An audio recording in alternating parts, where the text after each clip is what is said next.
D'innombrables caméras ont flashé alors que Saku, la conquérante du donjon de la balle, marchait sur le tapis rouge. Le donjon de rang S est apparu en Russie il y a 6 ans. Et n'avait jamais été nettoyé jusqu'à présent avec cet exploit historique pour l'humanité.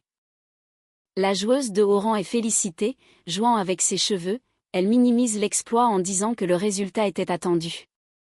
Les journalistes demandent si elle vise à nettoyer le donjon de Luluar, qui est le plus difficile de l'histoire. Bien que cela puisse être l'objectif ultime de la plupart des joueurs, elle croit que cela n'a rien à voir avec elle. Le charisme de la maîtresse de guilde résonne alors qu'elle déclare qu'elle conquiert des donjons pour elle-même.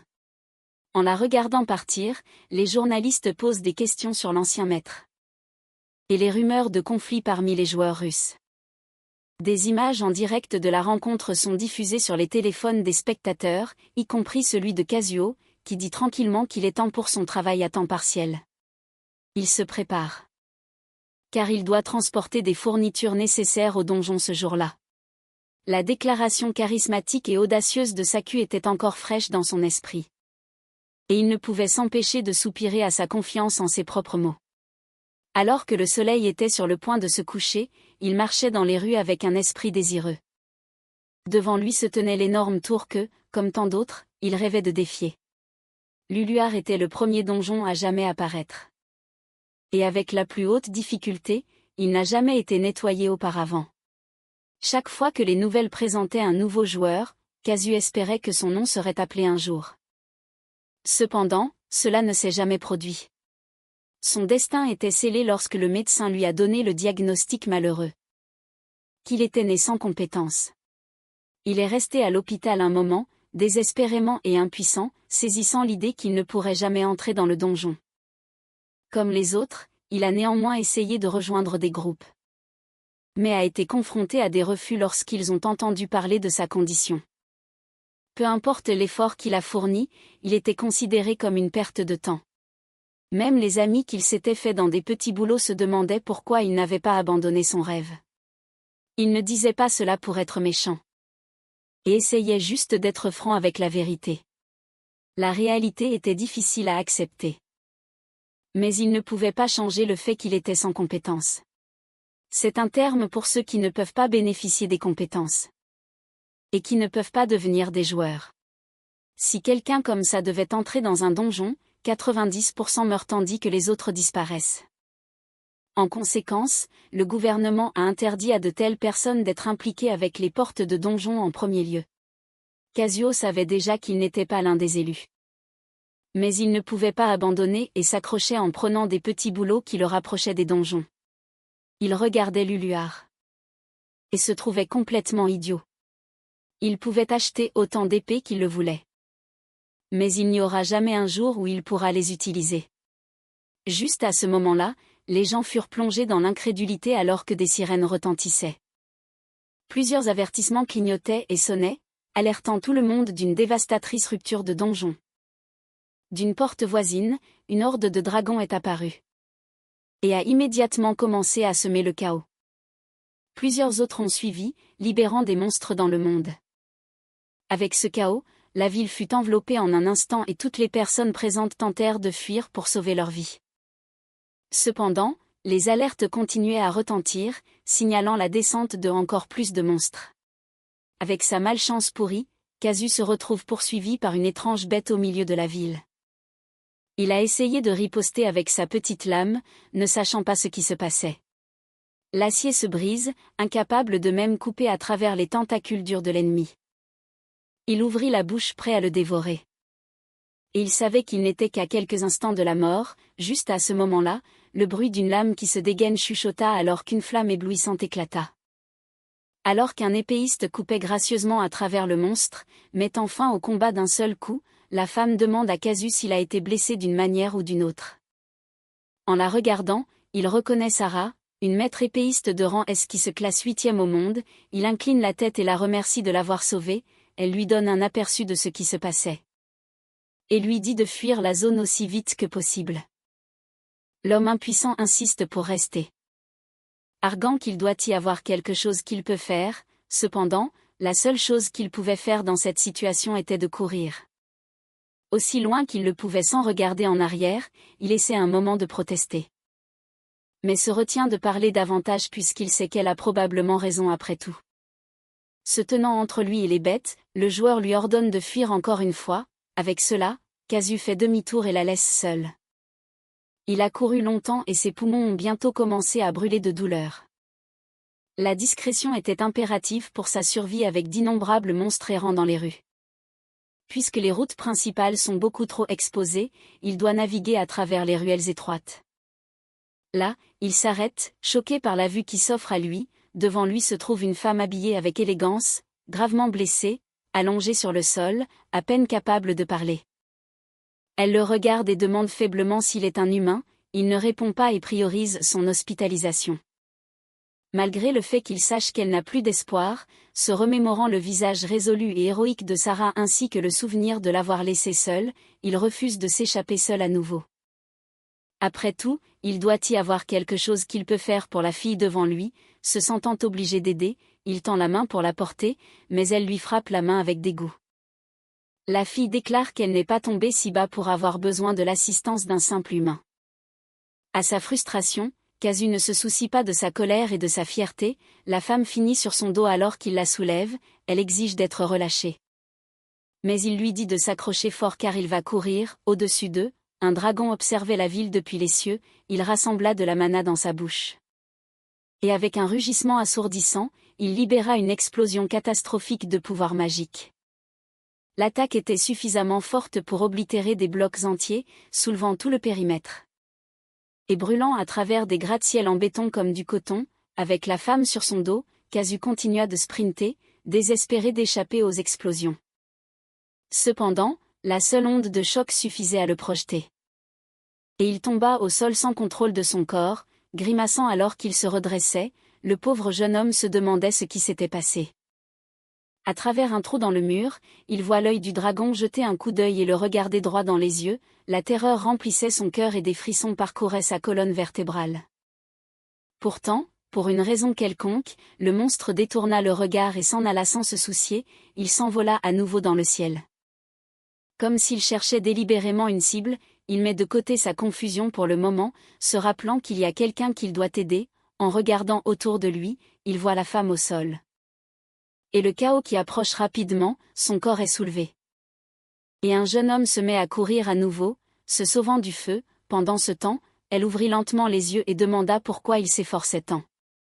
Quand ils vont évidemment mourir même s'ils réussissent à s'échapper de là, il ne peut pas le nier et en fait, il est d'accord avec cette affirmation, pourtant il ne considère pas de telles circonstances comme des raisons valables de ne rien faire. Il fera tout ce qu'il peut, ce qui dans ce cas est de les amener tous les deux en sécurité. Les yeux de la fille s'agrandissent de choc, ne s'attendant pas à une telle détermination de la part d'un humain. Elle confirme s'il veut, en d'autres termes, changer la situation. Il n'hésite même pas et dit qu'il pourrait même espérer sauver le monde, sachant qu'il n'a pas le pouvoir de le faire, il veut au moins la sauver elle. Alors le jeune homme continue de courir sans s'arrêter, maintenant elle le connaît suffisamment pour prendre une décision. Avec leurs intérêts alignés, une puissance jaillit de son petit corps, elle déteste l'idée de compter sur un humain fragile, mais elle n'a pas le choix maintenant. Puisqu'il est le seul vaisseau disponible, en échange de son âme, elle promet de lui donner une chance de sauver le monde, bien que confuse, la proposition l'intrigue. Alors il demande comment ils peuvent faire cela, elle sourit et dit qu'ils doivent juste retourner dans le passé. Et simplement recommencer, soudain pleine de vigueur, la femme ordonne à Kazu de déclarer son nom avec des yeux déterminés, il obéit et un déluge de mana jaillit soudainement de l'inconnu. Enfin, elle se présente comme Lulu, la démone se nourrissant d'âme. Qui règne sur le donjon Luluat, il lutte pour tenir sa position, titubant sous son pouvoir et sa révélation. Elle dit que le Luluat est un souvenir doré qui ne doit jamais être perdu, relâchant l'acre dans sa paume, la démone confie le destin du donjon aux mains de Kazo. Soudain, c'est comme s'il était tombé dans le vide, le système sonne en disant qu'il a mené une vie vide. Mais à tout risquer pour sauver une fille et le monde, en reconnaissance, la table ronde a décidé de lui donner une compétence, les choses sont devenues rouges et noires. Alors qu'une alerte d'erreur clignotait devant eux, il est un homme qui manque de talent et de causalité. qui sont tous deux nécessaires pour manifester une compétence. Le système examine et après un moment dit qu'une compétence correspondant à son expertise sera créée et accordée, après avoir généré l'aptitude. Il lui octroie la compétence homme perdu, son rang est inconnu et indique simplement qu'il peut se perdre. C'est la preuve qu'il a gagné le respect et la bénédiction de ceux d'en haut juste pour sa détermination, un éclat de lumière dorée apparaît. Et en quelques instants, Casa se réveille enfin, il était dans sa chambre et les nouvelles parlaient du donjon de la balle que Saku aurait déjà conquis. Bien qu'il soit étrange qu'un donjon de rang S apparaisse. Il essaie de comprendre pourquoi des nouvelles d'il y a 5 ans étaient diffusées, regardant son téléphone, il recule en voyant que même son calendrier avait été reculé. Juste à ce moment-là, une petite voix l'appelle, une petite fille familière est assise là, ravie, disant qu'il s'est enfin réveillé. Kazu la fixe un moment, abasourdi et ne sachant pas ce qui se passait, il y a plusieurs années, la tour qui a tout commencé est soudainement apparue à Shinjuku. Comme si cela y répondait, d'autres donjons ont commencé à émerger les uns après les autres à travers le monde. Tandis que des créatures surnaturelles y résidaient, les humains ont également commencé à éveiller des compétences extraordinaires, ces personnes étaient appelées joueurs. Et ils manœuvraient des compétences qui leur permettaient d'agir en dehors du domaine normal, ceux choisis par les compétences s'aventuraient dans les donjons.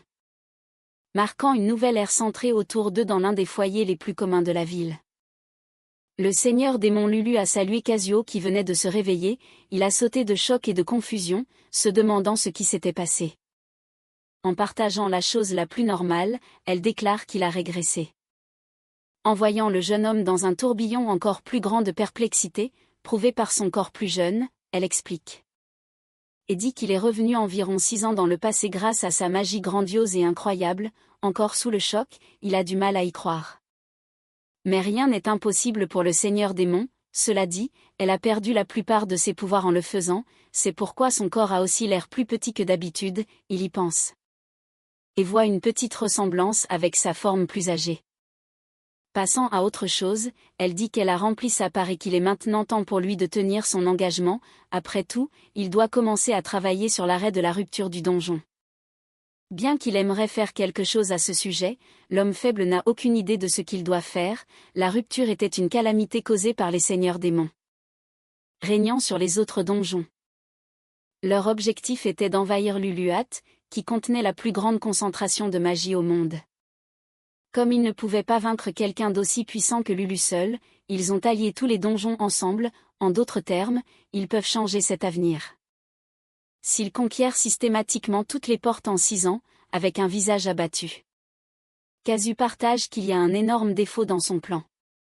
Il est incapable de croiser son regard alors qu'il admet qu'il est une personne incroyablement faible qui n'a même pas de compétences pour se battre. À cause de cela, il n'a jamais mis les pieds dans un donjon de sa vie, à sa grande surprise, elle se demande pourquoi cela est important, brillant comme une bénédiction venue d'en haut, elle dit que rien de tout cela n'a d'importance. Tant qu'il a la résolution, il ne pouvait pas croire ses oreilles, pour un seigneur démon comme elle, les humains sont tous pareils de toute façon. Donc il n'y avait pas besoin de s'inquiéter, à partir de ce moment, elle était déterminée à l'entraîner personnellement. Pour devenir le plus fort de tous les temps, avec son aide, il dépassera les limites de l'humanité et protégera son cher donjon Luluat. Commençant leur voyage, ils se dirigent vers le Muria et le donjon de rang F. Kazuo regardait autour de lui dans l'environnement semblable à une arène, c'était sa première fois à l'intérieur. Plutôt qu'excité, il ne pouvait s'empêcher de se sentir agité par ces environs inconnus, il a demandé des informations sur l'entraînement qu'elle avait mentionné. Alors Lulu rassemble immédiatement de la magie dans ses mains avec une expression étrange, elle dit qu'il comprendra une fois qu'ils commenceront officiellement. Le jeune homme recula par peur en la voyant s'approcher avec le mana concentré, cependant, le seigneur démon est implacable. Et pousse sa main dans son corps, forçant la magie à circuler à travers lui, le choc et la confusion l'envahirent. Et il tomba immédiatement à genoux, c'était comme si sa tête se fendait et la douleur devenait rapidement insupportable. Souriant malgré cela, elle dit qu'elle a infusé son pouvoir directement dans les circuits, lui permettant de sentir la magie, associant l'angoisse au manque d'explication. Il lutte pour comprendre ce qu'elle dit, elle explique enfin ce qui se passe. Mais c'est arrivé trop tard et tout ce sur quoi il pouvait se concentrer était la douleur brûlante. Former des pensées cohérentes était impossible. Avec le flux de mana parcourant tout son être, le faisant crier, il était sur le point de s'évanouir et souhaitait que la douleur disparaisse complètement. Juste à ce moment-là, le système confirme son désir de perdre la douleur, ce qui remplit les conditions d'activation pour l'homme perdu dont la douleur a été perdue. Cependant, comme la compétence était encore au niveau 1, la durée de l'effet était limitée. Kazuo n'en revenait pas. Et instinctivement, il se tenait la poitrine à cause de l'expérience, sentant quelque chose circuler dans son corps, il regarde sa main qui brille d'une puissante couleur violette. Il réalise que c'est de la mana, quelque chose qu'il a tant recherché, essentiel pour utiliser des compétences et de la magie de classe. Ce qui signifie que tous les joueurs avaient le contrôle de cela dans le monde avant la régression, ils ne pouvaient même pas sentir la mana. Mais les choses sont différentes maintenant, il pompa ses bras triomphalement. Et le tournant incroyable des événements le remplissait de bonheur et d'énergie, disant que c'est une compétence plutôt pratique. Lulu ajoute qu'il peut simplement perdre tout ce qui se met en travers de son chemin, ils avancent. Et il est instruit de rassembler le flux de mana dans ses jambes, s'il le contrôle suffisamment bien, il devrait être capable de dépasser les limites d'un humain normal, il fait ce qu'on lui dit et essaie de se concentrer. La magie se concentre momentanément sur ses pieds, mais cela ne dure pas longtemps et se disperse trop vite, c'est la première fois qu'il manipule un tel pouvoir. Donc le contrôler s'avère plus difficile qu'il ne le pensait, elle l'ignore légèrement, ne s'attendant pas à ce que le jeune homme réussisse dès le départ, c'est surprenant qu'elle soit si gentille. Car il s'attendait à ce qu'elle l'entraîne. Comme un maître tyrannique, pourtant aussi insouciante que jamais, elle répète que sa capacité et sa volonté n'importeront pas le moins du monde, cela le rend encore confus, mais il ne peut pas demander d'explication. Juste à ce moment-là, un grondement résonna au fond du donjon. Bientôt, un énorme orque déboula dans la zone où il se trouvait et courut vers lui à pleine vitesse. Le pauvre garçon s'enfuit, ne sachant pas pourquoi le monstre était à l'entrée, même s'il est faible, le fait est qu'il a absorbé la mana du plus puissant seigneur démon. Pour un monstre, c'est comme si la plus fine délicatesse venait d'apparaître devant ses yeux, cela dit, il est tout à fait naturel que les monstres viennent en courant. Pour le dévorer, tandis qu'elle sautillait comme si elle n'avait aucune préoccupation, Kazu cria et courut pour sa vie, disant qu'il n'avait jamais combattu auparavant. S'il infusait de la mana dans ses jambes, il devrait être capable d'accélérer et de s'échapper, puisqu'il ne peut pas le faire, elle lui dit simplement de s'améliorer. Toujours à ses trousses, l'ORC balança son énorme massue à pointe, elle était à quelques centimètres de le frapper, mais le risque de mort atteignit d'abord le garçon. Et il rassembla enfin la mana dans ses pieds, avec un cri fort, il se propulsa du sol. Et disparut juste devant les yeux du monstre. À cet instant, Maison courut de l'autre côté de la pièce, créant un énorme écart entre eux. Pendant un moment, il sentit la mana affluer dans ses jambes et pouvait même voir l'empreinte de son pied sur le sol. Où son pouvoir avait explosé, maintenant tout son corps débordait de puissance et il réalisa que c'était de la manipulation de mana. Lulu dit qu'il est normal d'être émerveillé par cette capacité. Mais il mourrait s'il se laissait trop distraire alors que d'autres monstres affluaient maintenant dans la zone, le surplombant, une bête balança son club. Et cette fois, il était absolument sûr qu'il était sur le point de mourir, l'arme s'écrasa et le sol fut teinté de rouge, en même temps, l'obscurité arriva. Et le système l'informa qu'il était mort, maintenant la table ronde était sur le point de retirer ses compétences. Cependant, une voix familière mais encore plus autoritaire parla, disant qu'elle ne lui permettrait jamais de mourir et de la laisser derrière, une main sinistre se tendit et brisa le système. Des alarmes d'erreur retentirent et l'écran indiqua soudainement que l'influence du seigneur démon empêchait la récupération. En raison du contrat entre eux, le jeune homme allait être renvoyé 1 heure avant sa mort, ramené à la vie, les yeux de Kazi s'ouvrirent en grand. Et il cria face à l'horreur qu'il venait de rencontrer. Tandis que Lulu demandait simplement s'il avait bien dormi, sans manquer un battement, elle rassemble de la magie dans sa main pour reprendre l'entraînement. Il essaie de protester. Mais elle lui enfonce le pouvoir dans la poitrine comme auparavant, la douleur de la mana déferlante suivit bientôt. Et il fut plongé dans une souffrance apparemment sans fin, répétant les événements qui s'étaient déroulés plus tôt, il acquiert la compétence homme perdu et perd la douleur. Il se demande ce que faisait le Seigneur Démon, mais il n'avait pas le temps de se plaindre et de dire des absurdités. Alors que l'ORC était déjà juste au-dessus de lui, il bouge à peine à temps, esquivant l'attaque de justesse. Courant tout en parlant de ce qui s'était passé, il est confirmé qu'il est effectivement mort plus tôt, pour être plus précis. Il a été écrasé par un orc. Et a été transformé en viande hachée. Cependant, il existe un contrat de retour à la mort entre lui permettant de voyager 1 heure avant sa mort. Tout en sprintant, il trouve l'information difficile à croire et à accepter, ses sentiments maintenant sont sans importance et l'essentiel est qu'il ne peut pas mourir.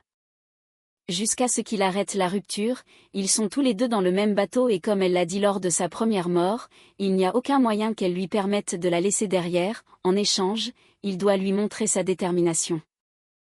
Et respecter sa part du marché, cette fois, manipuler la mana vient plus naturellement par rapport à avant et il s'élance instantanément. Même Lulu doit admettre que sa réaction était bien meilleure maintenant, elle s'attendait à ce que cela prenne un peu plus de temps, mais mourir une fois semble avoir un bon effet sur lui. Cependant, s'il veut être assez fort pour prévenir l'éruption du donjon, il ne peut pas courir éternellement, il sait qu'elle a raison et qu'il n'est pas revenu juste pour empêcher Flynn de travailler. Parlant sérieusement, elle dit à Casu d'écouter car elle ne le dira qu'une seule fois, le circuit en lui reliant son corps. À la magie débordante de leur monde n'est autre que son âme, en d'autres termes, avec une volonté forte, il peut contrôler toute cette mana. Mais pour cela, il a besoin d'un désir fort. Cela peut être un souhait passionné de devenir plus fort. Ou même l'arrogance de vouloir sauver le monde, avec cela, le Seigneur Démon demande au jeune homme ce qu'il désire vraiment. Avançant d'un pas résolu et avec une détermination brûlante.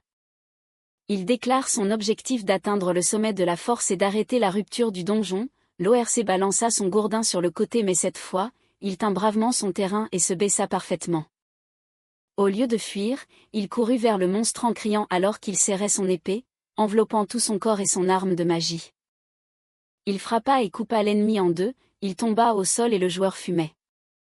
Alors que les hommes se dispersaient, il respirait fort, épuisé mais extatique d'avoir vaincu un monstre pour la première fois. Lulu est satisfaite et dit qu'il peut vraiment le faire s'il essaie. Elle admet avoir l'intention de le ressusciter 100 fois pour au moins habituer son corps à la magie. Cependant, grâce à sa compétence pratique homme perdu, cela leur a évité des soucis, ils pensaient qu'elle était décontractée et gentille, mais cela confirme qu'elle est vraiment la pire. Maintenant, ils doivent avancer et faire face à la horde d'orques qui arrive. Avec une nouvelle foi en lui-même. Casu a utilisé la manipulation une fois de plus et a sauté au-dessus de la bête, il pouvait sentir la magie parcourir ses veines. Hurlant fort et avec vigueur, il a plongé et a abattu le prochain ennemi d'un seul coup, se déplaçant sans effort comme de l'eau qui coule, le joueur a esquivé le coup entrant. Et son corps était au-delà de l'imagination. Plusieurs autres ont suivi et l'entrée du donjon était bientôt peinte en rouge. Dans l'heure suivante, il a vaincu 10 orques au total, ce qui n'est pas un mauvais record pour un débutant. Regardant son corps alimenté par l'adrénaline, elle félicite le jeune homme pour sa performance. S'il continue ainsi, il ne fera que devenir plus fort, mais un cri perçant a soudain retenti au fond des couloirs. Un homme tenait une lame, souriant en traitant quelqu'un de véritable idiot, si la fille devant lui avait abandonné ses camarades. Elle aurait eu une chance de gagner, c'était Sarah, 6 ans dans le passé. Et toujours une classée F sans accomplissement, l'homme regardait son corps épuisé en disant qu'elle avait vraiment de bons yeux, concluant qu'il était juste de la cibler. Il leva sa lame pour porter le coup fatal. Bien qu'elle ne puisse rien faire. Elle était assise là avec un regard inébranlable, heureusement. Casu est apparu juste à temps pour bloquer le poignard, ne voulant pas la laisser mourir, il riposte avec fureur. En demandant à l'homme s'il savait ce qu'il faisait, la différence de force était évidente et il lui a demandé qui il était pour interrompre. Sarah lui dit de s'enfuir. Car l'homme est qu'est, un tueur en série qui s'attaque aux joueurs débutants, en se retournant.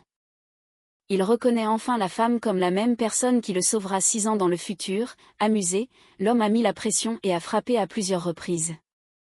Demandant s'il pouvait se permettre de détourner le regard de son ennemi, ayant déjà dépensé trop de magie. Casu a du mal à rassembler de la force et à suivre, le tueur dit qu'il est plein d'ouverture. et lance une vague de terreur qui intimide le novice et le force à hésiter. Avec cela, l'attaque perce sa poitrine. Appliquant un statut féroce sur lui, le jeune homme était rempli de terreur envers Kay, l'empêchant de bouger et diminuant ses statistiques. Impuissant, il ne pouvait pas esquiver. Alors que le poignard était enfoncé dans son corps, il cria de douleur alors qu'une sensation de brûlure se répandait dans sa poitrine. Et ses membres, à genoux, tout ce que Kazu pouvait faire était de crier alors que le tueur s'approchait de Sarah et des autres. Se retournant vers le garçon et disant qu'il voulait juste en savoir plus sur leurs compétences, il poignarde le prochain corps. Un cri horrible d'angoisse s'est frayé un chemin dans leurs oreilles. Avec des yeux froids et impitoyables, qui dit qu'il espère trouver quelque chose en les disséquant, la découpe a continué. Et les cris forts se sont bientôt transformés en pleurs qui ont finalement diminué et se sont tus, voyant le corps sans vie de Sarah dans le reflet de la lame. Kaza s'est forcé à se lever, ordonnant à l'homme de s'arrêter, mais il était trop faible pour vraiment faire quoi que ce soit à ce sujet. Dans le monde avant la régression, elle était la personne qui lui avait sauvé la vie. Et maintenant, il ne peut même pas l'aider parce qu'il est si faible et impuissant. Il n'y avait rien qu'il puisse faire pour empêcher cela de se produire. Ses yeux brûlaient de haine. Et le désir d'obtenir plus de pouvoir. Avec cela, il meurt une deuxième fois et comme une horloge, il est ramené à la vie une fois de plus. S'asseyant sans faire de bruit, Kazu appela Lulu en disant qu'il avait une faveur à lui demander. Le seigneur démon sourit en sentant le changement en lui. Et lui dit d'y aller et de parler. Saisissant son épée, il lui demanda de le rendre plus fort. Il se moque du nombre de fois qu'il doit mourir. Et est déterminé à vaincre le meurtrier quoi qu'il arrive. Gardant son plaisir caché, Lulu accepte calmement la demande du jeune joueur. Honnêtement, elle se moque de la fille. Mais elle ne s'opposera pas si c'est ce qui le pousse à vouloir devenir sauvage. Elle promet de le remettre en forme elle-même. C'est le premier jour de Sarah en tant que joueuse. Mais c'est impressionnant de voir qu'elle s'accroche encore même face aux compétences de Ki. Malheureusement pour elle, le donjon ce jour-là avait très peu de monstres. Donc il était libre de prendre son temps et de savourer la souffrance qu'il allait lui infliger alors qu'elle acceptait quelque peu son destin. Kazu apparut juste à temps pour bloquer la lame. Et lui sauver la vie. Le tueur exige de savoir qui il est, se demandant s'il connaît la fille. Sarah cria faiblement en disant qu'ils étaient contre le tueur débutant. Et qu'il devrait s'enfuir. Serrant les dents et repoussant le poignard, le jeune homme jura de s'en occuper à partir de là. Cependant, la confiance ne dure pas longtemps. Car il meurt peu après avoir entendu parler d'un tueur débutant, même avant d'être renvoyé dans le temps. Cela dit, Sarah ne l'a jamais rencontré. Ni subi de blessures aussi graves dans cette vie. En d'autres termes, tout ce qui se passait était de sa faute. Il avait essentiellement lâché l'homme. Après avoir tué tous les orques qui les retenaient, malheureusement, même avec le contrat de retour, Tin a trop avancé pour revenir en arrière. S'il avait abattu les orques plus rapidement, alors peut-être que cela ne serait pas arrivé. Au final, tout cela est arrivé parce qu'il était trop faible. D'une manière ou d'une autre, il meurt encore et encore. Lulu dit que son maniement de l'épée est trop direct. Et qu'il devra être plus rusé pour vaincre Kay. Quelques conseils sont donnés à chaque mort et lentement mais sûrement, il grandit en tant que combattant à chaque fois. À un moment donné, ce sont ses capacités physiques. Puis son attention sur la manipulation du mana et même l'anticipation du prochain mouvement de son ennemi. Chaque vie, il renaît en tant que meilleur duelliste. Bien que ce soit une épreuve fastidieuse et excruciante, il se relève avec des yeux passionnés. Sarah n'avait aucune idée du nombre de fois qu'il avait essayé. Mais pouvait encore sentir l'épuisement dans son corps. À un moment donné, Lulu demande s'il n'a pas la moindre peur de mourir. Cependant, il n'a déjà plus rien à perdre et il ne pourra sauver personne à moins de tout mettre en jeu à chaque combat. Y compris sa propre vie, le seigneur démon regardait, intrigué par le jeune homme. Il avait déjà vu la catastrophe qui s'ensuivrait. S'il abandonnait l'idée d'arrêter la rupture du donjon. Entre les vies de tout le monde et sa propre douleur, le choix à faire n'était même pas une question. Lulu observait silencieusement. Regardant le garçon désintéressé mourir à nouveau, les gens qu'elle avait vus dans les donjons abandonnaient leurs coéquipiers sans la moindre hésitation. Ils ne pensent qu'à eux-mêmes, alors pourquoi un homme qu'elle a choisi? Continue-t-il à se sacrifier pour ceux qu'il ne connaît même pas? La vie de Kaz passe encore et ils finissent par ne plus suivre ses résurrections. Il a grandi au point où il peut prédire les mouvements des clés. Cependant le prédateur déclare que la différence entre eux est leur engagement envers la mort. Le Rookie remet cela en question un instant. Et le doute s'installe dans son cœur après avoir volontairement amassé une montagne de ses propres cadavres. Sa détermination n'était-elle toujours pas suffisante? Il grince des dents et se lève. Même ainsi et même alors il ne laissera personne d'autre que lui perdre la vie. Lulu soupire et admet qu'elle ne s'attendait pas à ce qu'il aille aussi loin. Et soit si déterminée en récompense, elle décide de lui parler du dernier élément manquant dont il a besoin pour gagner. À sa surprise, elle dit que c'est simplement de réaliser à quel point il est réellement devenu fort. En entendant cela, il détourne le regard, incapable d'accepter le prétendu secret de la victoire. Elle dit qu'il se voit encore comme quelqu'un de faible, incapable de briser la coquille de son passé. C'est vrai qu'il n'avait aucune compétence, talent ou mana pendant longtemps. Mais il revenait toujours, même après être mort encore et encore. Chaque fois qu'il revenait à la vie, il aurait pu abandonner la fille et s'enfuir. Il essaie de contester et d'expliquer. Mais c'est exactement son point, il n'a pas fui, peu importe combien de fois il a été soumis à une douleur agonisante. Et a perdu la vie. Au lieu de cela, le jeune homme continuait à se battre. C'est pourquoi il est devenu si fort. À tel point qu'elle, la plus forte seigneur démon de l'existence dans l'histoire, a reconnu sa force. Avec tout cela dit, elle se demande pourquoi il traîne encore. Encouragé par ces mots, il se pousse du sol et lève la tête, révélant ses yeux qui brûlent. D'un nouveau but qui a bondi et a balancé sa lame visant à tuer comme toujours. Cependant le jeune homme peut maintenant lire ses mouvements et réagir à temps pour éviter le tueur, est surpris réalisant qu'il a raté. De plus, Kazu se préparait à contre-attaquer. Le son du métal qui s'entrechoque résonnait dans les couloirs. Mais alors que le Rookie frappait de toutes ses forces, il a pu envoyer l'ennemi voler. En ce moment, il est capable de couper le joueur de haut rang. Les moments où il faisait semblant d'être faible sont passés. Et il est enfin temps pour lui d'accepter sa force. Il regarde qui reculait. Et rien qu'à cela, il évite la poussée évidente de l'épée vers sa tête. En se baissant, il esquive la coupe venant de haut. Ensuite venait un coup de pied à son corps. Il pouvait tout lire. L'ennemi n'avait aucune idée de ce qui se passait et ne pouvait pas comprendre comment le gamin perdu d'avant commençait soudainement à le dominer.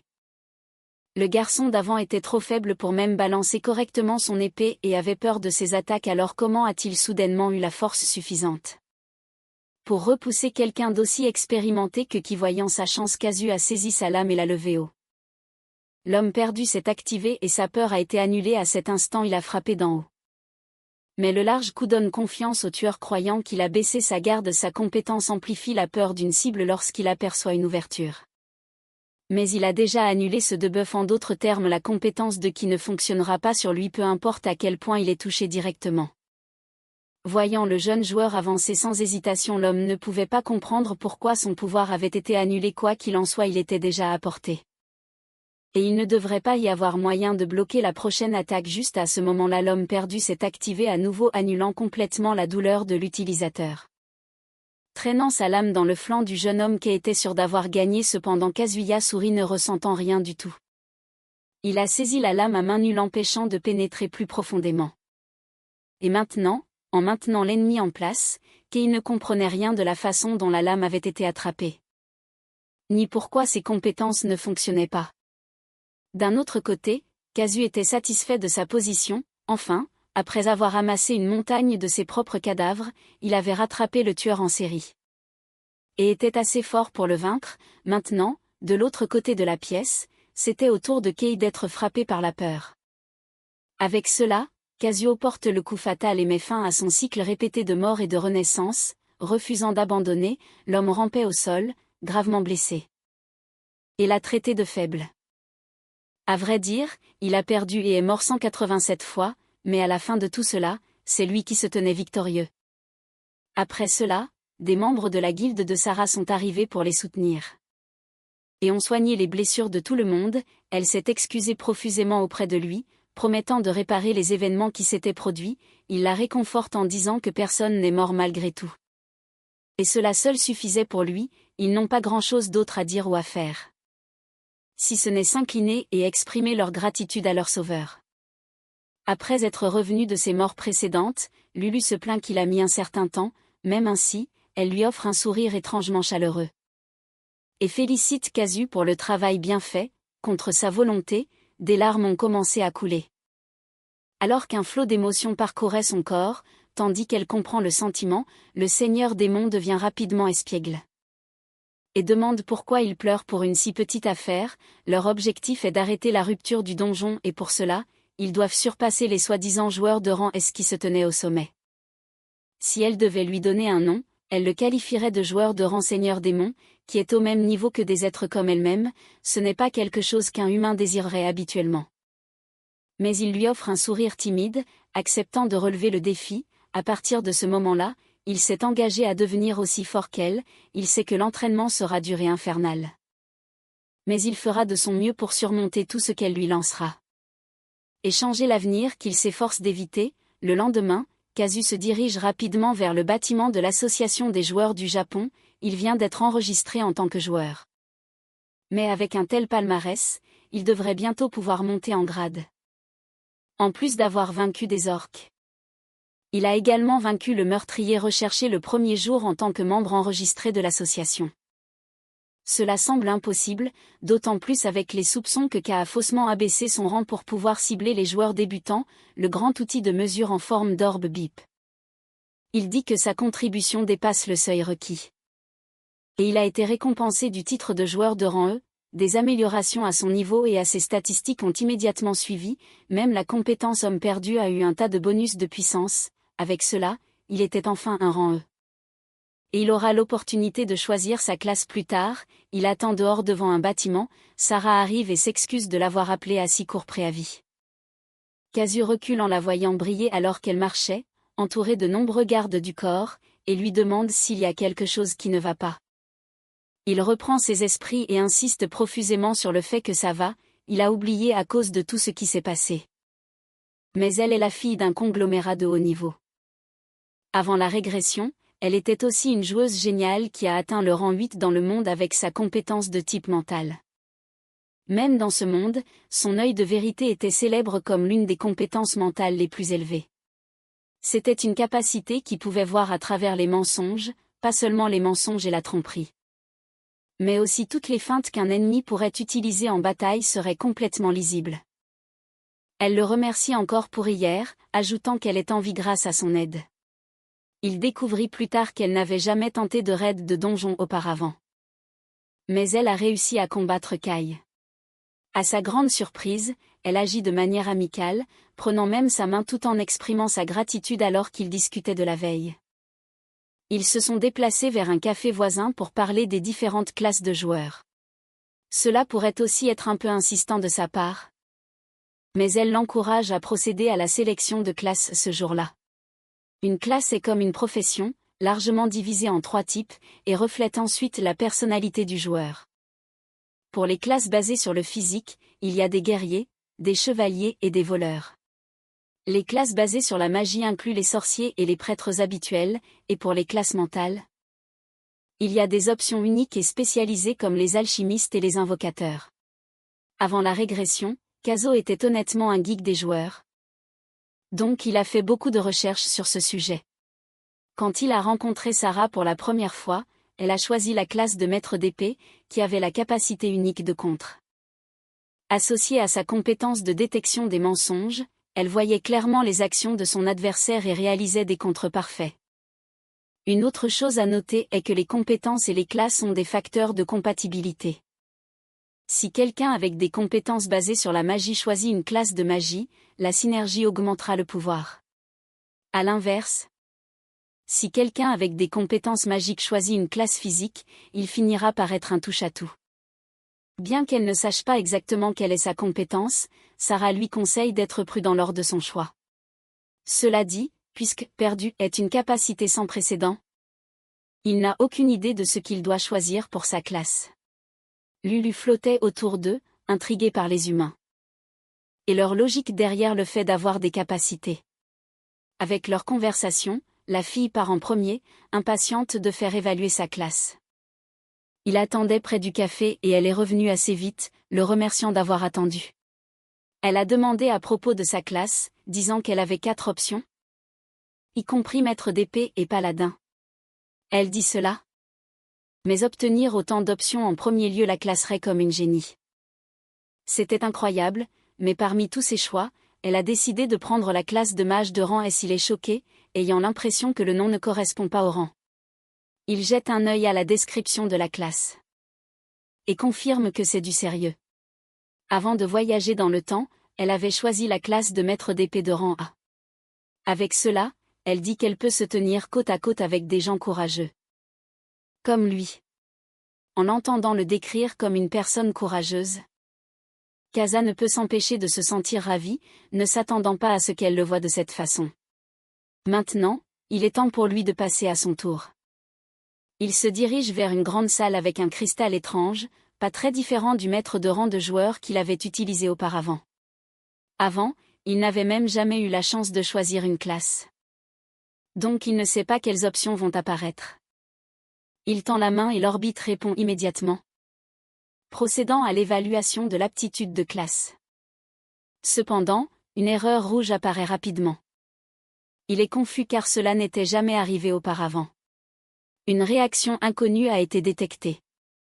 Le système a donc commencé à redéfinir la classe. À ce moment-là, Lulu s'est également tourné, intrigué. En complétant l'évaluation, il est surpris de voir que sa classe était sous leader. Une classe de rang EX avec une description extraordinaire. Alors qu'il essayait de comprendre quelque chose qu'il n'avait jamais entendu, le système a commencé à déverser des compétences dans son corps, une voix perçante a coupé à travers tout cela, criant de choc et d'incrédulité. Lulu l'a attrapé par l'épaule en disant qu'il venait de recevoir son pouvoir. Les deux partenaires regardaient la description de la classe avec choc, incapables d'y croire. Lulu se demande si le système de la table ronde l'a jugé comme faisant partie des ténèbres.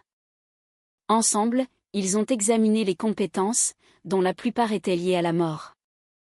Plus tard, Kaz retrouve Sarah qui demande comment s'est passée l'évaluation, il n'essaie même pas de le cacher et partage la vérité sur sa classe, elle n'en a jamais entendu parler non plus. Et c'est intéressant qu'ils aient tous les deux reçu des options qui étaient auparavant inconnues. Ayant une idée, Lulu essaie de profiter de l'occasion et dit à Khazar de la défier à un combat simulé. D'abord il devrait se battre avec son pouvoir et tester sa classe. Puis ils pourront discuter en profondeur après. Avec cela, les deux se dirigent vers l'arène intérieure, se faisant face pour un match. En regardant Sarah, il note sa tenue. Bien qu'elle ait l'air royale et gracieuse en la portant, ses vêtements étaient ceux d'une servante. Convenant à la classe qu'elle a choisie, encore confus sur la nécessité, il lui demande s'il y a une meilleure raison pour laquelle elle porte ses vêtements. Mais elle dit juste que cela l'excite. Bientôt une foule commence à se rassembler. Entendant parler des grands noms impliqués dans leur match, le personnel de l'association était en train d'officier. Et était sur le point de commencer le combat simulé. Les deux amis se sont affrontés, similaires en capacité et en expérience, la classe Soul Leader est encore inconnue. Et c'est à Kazuo de dévoiler ses secrets en utilisant l'essai de la compétence de l'âme, il booste son pouvoir magique pour l'instant. Mais reçoit aussi un debuff d'endurance, il est choqué, ne sachant pas que cela allait se produire. Il l'a regardé à nouveau mais un nouvel avis l'a alerté que l'Ostman était activé, annulant sa haine, Lulu intervient malicieusement. En disant que son pouvoir extrêmement fort vient aussi avec des inconvénients, Sarah demande s'il a fini de vérifier ses compétences. Afin qu'il puisse enfin procéder au combat. Recevant sa confirmation, elle se prépare un instant. En un instant, l'air autour d'eux change alors qu'elle annonce qu'elle va frapper, il recule, surpris par la tension inattendue. Chargeant et réduisant l'écart, elle invoque des outils de servante et les utilise comme armes. Quelques couteaux sont lancés mais il réagit assez vite pour dévier chacun d'eux, cependant, elle ne faisait que commencer. Et continua d'avancer pour dégainer son arme, il rencontre son coup rapide mais lourd au milieu et leurs lames s'entrechoquent enfin. Puisque son pouvoir lui permet de voir les feintes, il n'a d'autre choix que de l'affronter de front, elle met la pression, pas si gentille pour lui laisser le temps de penser à une stratégie gagnante. Un autre poignard a volé vers sa tête et il a à peine pu se jeter en arrière pour l'éviter. Retrouvant son équilibre, il la voit sortir encore plus d'outils. De retour pour éviter cela, en reprenant ses appuis, il la voit sortir encore plus d'outils. Et est sûr qu'elle vient vers lui à tout moment, l'homme perdu active et il annule ses sentiments de peur. D'innombrables dagues se précipitèrent vers lui mais il se déplaça sans peur et sans effort autour de chacune, forçant son adversaire à rater, elle ne pouvait pas croire ses yeux. Et il s'approcha même de la portée de frappe tout en esquivant. Leurs épées se rencontrèrent à nouveau et c'était son tour d'être surprise par le poids de la sienne. Casa met tout son poids et envoie la jeune fille voler. Le spectacle fait grandir l'anticipation dans la foule, haletante devant l'affichage, la magie débordait dans son corps alors qu'il goûtait pour la première fois à sa compétence de classe qui accorde simplement des buffs. Comme prévu, Sarah avait plus de mal avec lui qu'avec Kai. Puisque toutes ses attaques sont directes, le jeune homme charge à nouveau et déchaîne quelques coups. Elle parlait d'eux mais ses attaques déferlaient comme un tsunami. En tant que joueurs, ils avaient tous deux des niveaux d'expérience similaires. Mais l'écart en prouesse de combat était évident, voulant percer, il sauta haut pour porter le coup décisif. Cependant, c'était exactement ce qu'elle attendait, voyant l'ouverture, elle activa sa compétence, cours de cuisine de la servante. Et fut soudain enveloppé dans une explosion de flammes, il sauta en arrière essayant de s'éloigner de la chaleur. Et se demanda pourquoi elle pouvait utiliser une magie de feu si puissante, avec un sourire confiant, elle dit que personne ne manie les flammes mieux que les servantes. Il invoque des colonnes de feu du sol et promet de le cuisiner, sa profession équivaut à cuisiner. Et on ne peut pas cuisiner si l'on n'est pas habile avec les flammes, la fille charge avec passion et déchaîne une pluie de coups, expérimentant son véritable pouvoir de première main. Kazu est sûr que Kei aurait perdu si elle avait combattu seule alors qu'il a déjà du mal, sa combinaison n'était pas encore terminée. Et elle sortit encore plus d'armes, ses yeux ne montraient aucun signe d'abandon et brûlaient seulement de détermination alors qu'elle lançait des dagues. Il balaie et par la plupart d'entre elles mais certaines passent ses défenses, sautant pour mettre fin aux choses, elle se prépare à donner un coup de pied à son corps. Ayant attendu ce moment, il tint bon et activa l'homme perdu pour annuler sa douleur, le pied de la fille est planté dans ses côtes. Et elle est sûre que cela allait mettre fin aux choses, à sa surprise, il ne broncha même pas. Et ses yeux la fixaient sans fléchir, elle ne pouvait pas croire qu'un coup direct ne lui faisait pas mal mais il n'y avait pas de temps à perdre avec les réactions. Alors qu'il s'apprêtait déjà à lancer une contre-attaque chargée de pouvoir, il balança sa lame mais elle part juste à temps. Bien que son coup de pied ne lui ait pas exactement fait mal, il a quand même infligé suffisamment de dégâts pour faire chuter sa santé. Et activer l'âme des abysses qui augmente son pouvoir magique plus sa santé est basse, elle fait de son mieux pour garder ses bras levés et défendre. Mais les attaques de l'adversaire sont devenues trop lourdes et puissantes pour elle et elle ne peut plus bloquer. Avec cela, elle atteignit sa limite. Et la fin de leur combat simulé était imminente, annonçant le coup final. Casa fixa sa posture, saisit son épée fermement. Et frappa assez fort pour envoyer Sarah s'écraser contre le mur, ainsi le match était terminé et le vainqueur était décidé, il a du mal à y croire aussi. Mais Kazuo a été déclaré vainqueur, comme si elle s'y attendait déjà, Sarah rengaina sa lame sans protester et tendit son bras acceptant sa défaite complète. Prenant sa main, Kazuo dit que c'était juste de la chance et qu'il perdrait s'il combattait à nouveau. Elle est sceptique à ces mots mais il le réaffirme, croyant qu'elle deviendra la meilleure joueuse à l'avenir. Lui prenant par surprise, elle exprima son mécontentement et cria soudainement à propos de la fin frustrante, il resta choqué, ne s'attendant pas à une telle rudesse. Et une réaction expressive de sa part, elle parle de son mouvement et de la façon dont il a sauté dans une pluie de couteaux volants. Secouant ses bras et sa tête, la fille demande s'il a quelques vis complètement desserrées. Comparée à l'image glaciale qu'elle avait quand il l'a d'abord vue. Elle était plus transparente que prévu. Grognant presque de colère face à son inexpérience.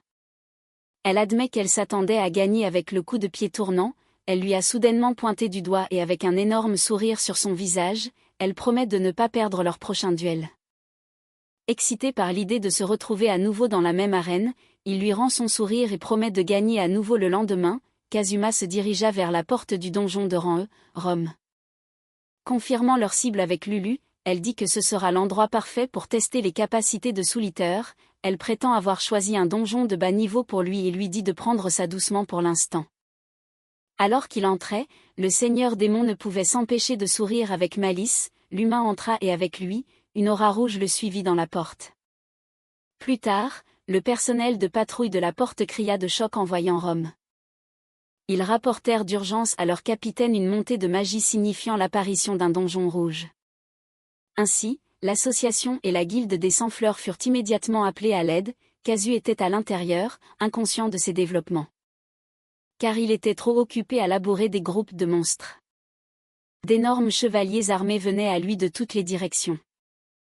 Mais il était maintenant assez habile pour les gérer sans problème, leurs coups étaient si puissants que leurs lames s'enfonçaient profondément dans le sol, heureusement cela ne lui importait plus.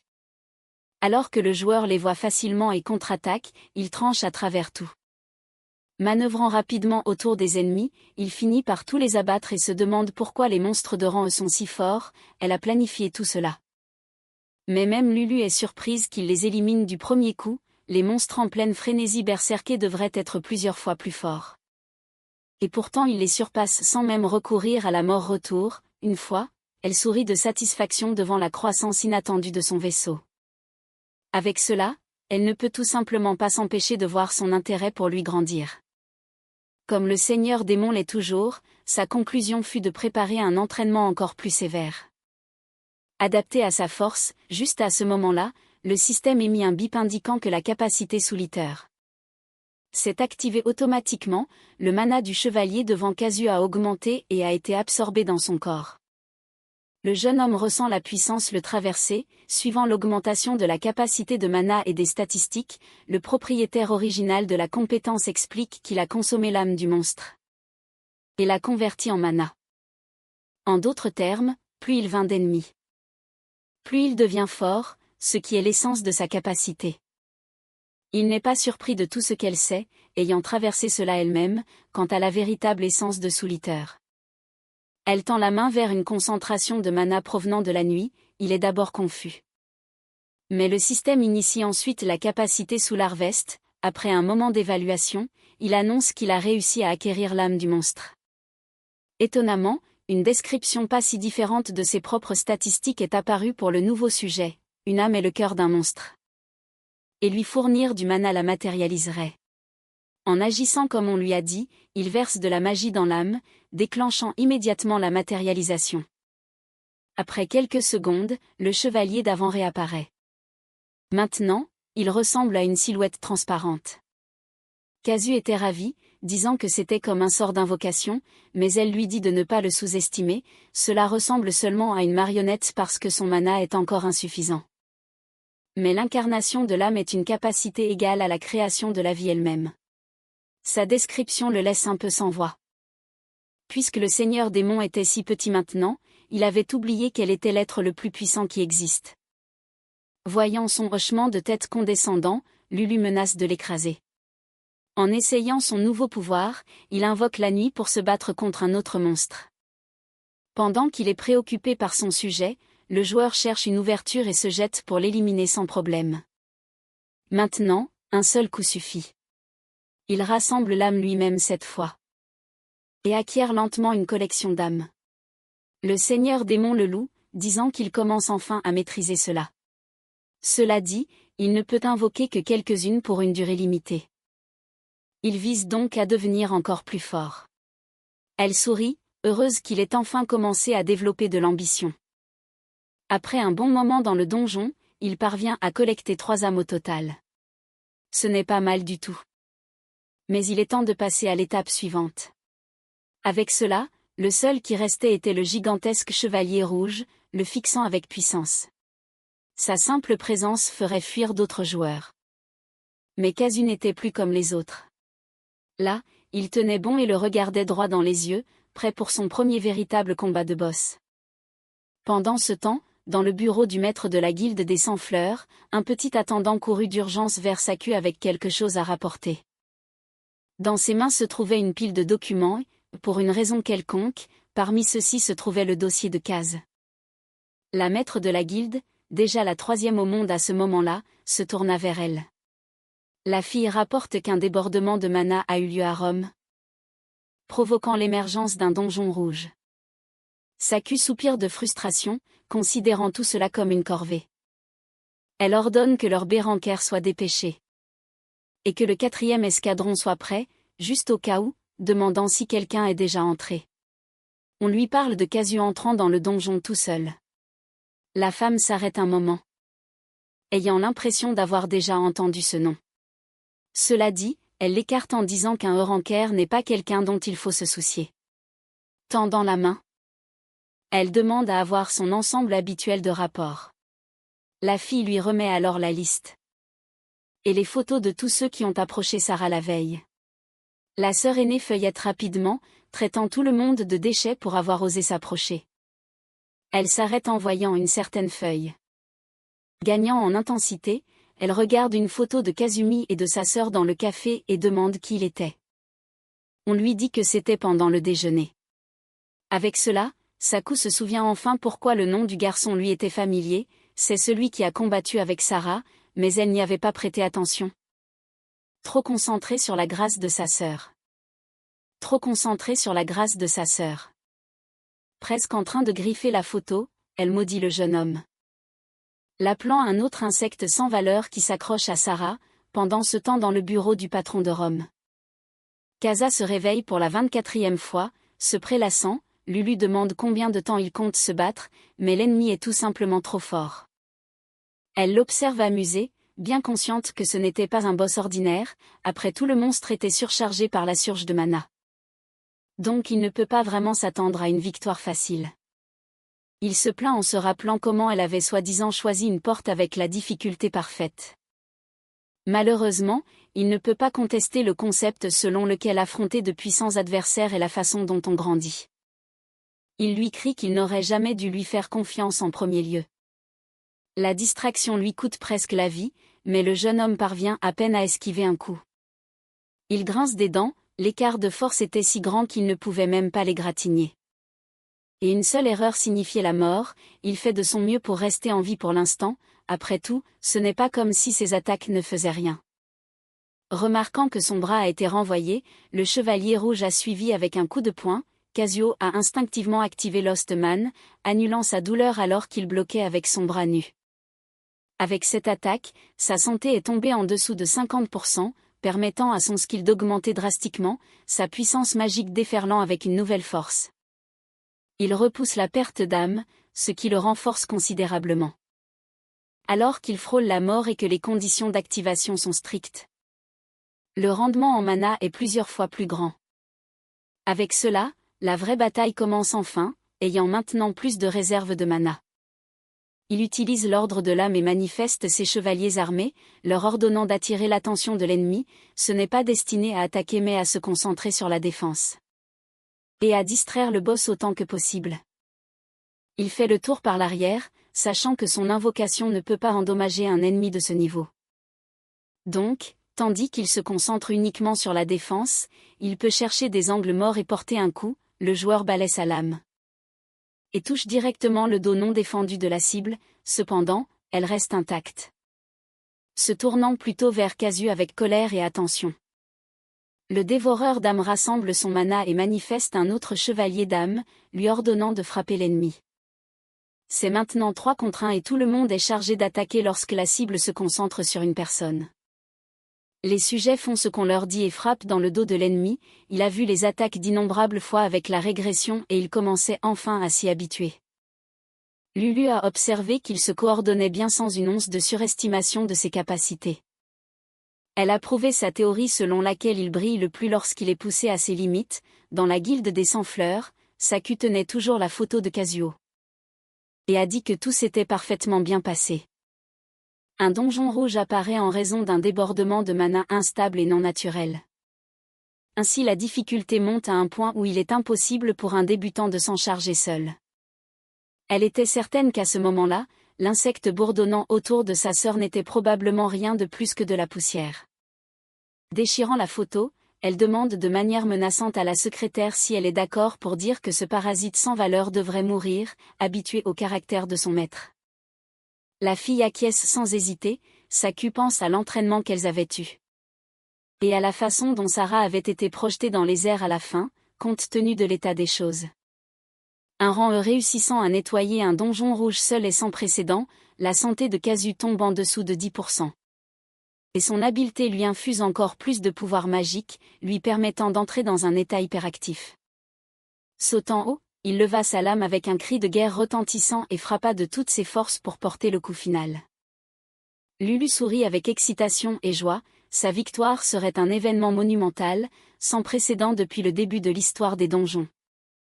Alors qu'elle dit cela, Omra, le boss du donjon, est vaincu et l'âme du chevalier des flammes est obtenue par le mangeur d'âmes, augmentant son pouvoir de manière exponentielle. Dans la chambre privée de Saku au sein de la guilde, le maître de guilde est informé que Kazuo a réussi à nettoyer le soudain donjon rouge. De plus, il l'a fait tout seul après être entré sans savoir ce que c'était. De tels donjons sont immensément difficiles et devraient être impossibles à vaincre pour un novice comme lui. La secrétaire rapporte que c'était également lui qui avait abattu le criminel recherché Kei lors de son combat simulé avec Sarah. Ses mouvements étaient encore ceux d'un amateur. Mais ses yeux ne montraient aucun signe de peur face à la mort. Au contraire, ses yeux et tout son être étaient remplis de rien d'autre que de la folie. Elle rit en trouvant le tournant des événements intéressants. Et ordonne à sa secrétaire de tout fouiller à son sujet. S'il est le vrai, ils l'embaucheront dans la guilde et lui feront prendre le contrôle de l'équipe de Rancé. Le leader actuel, Yuno, essaie de protester avec incrédulité. Saku lui lance un regard autoritaire en disant qu'elle déteste se répéter.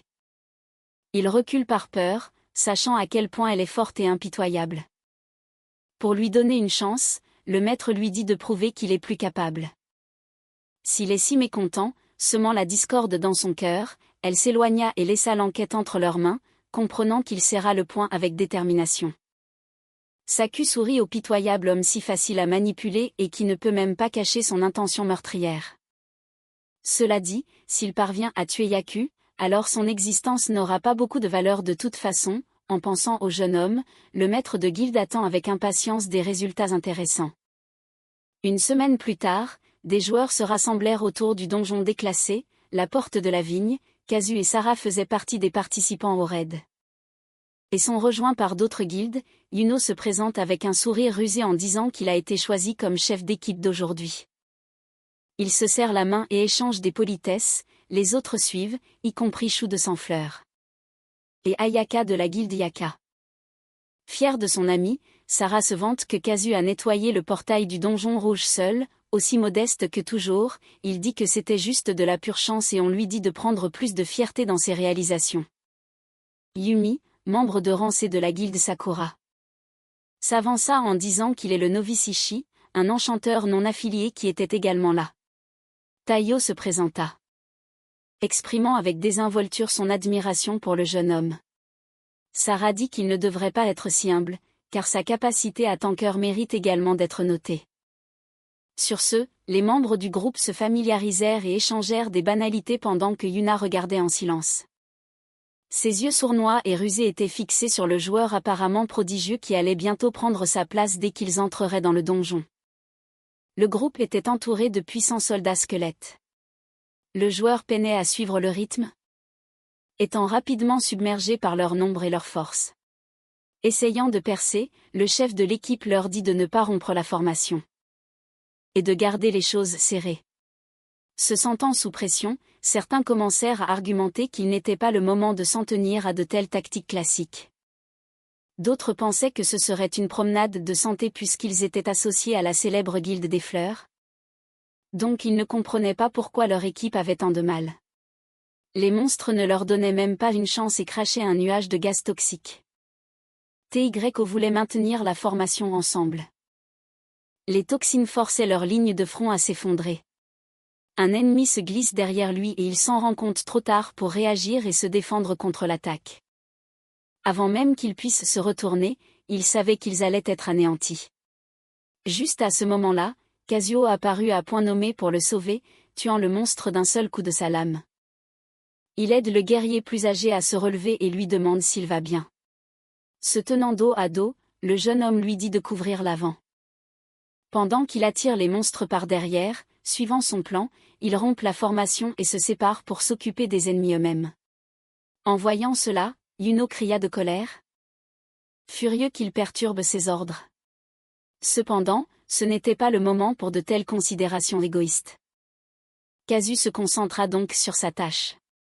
Il appela Lulu, qui mangeait tranquillement du pop-corn, et lui dit de lui donner suffisamment de mana pour attirer les monstres, sans trop se soucier.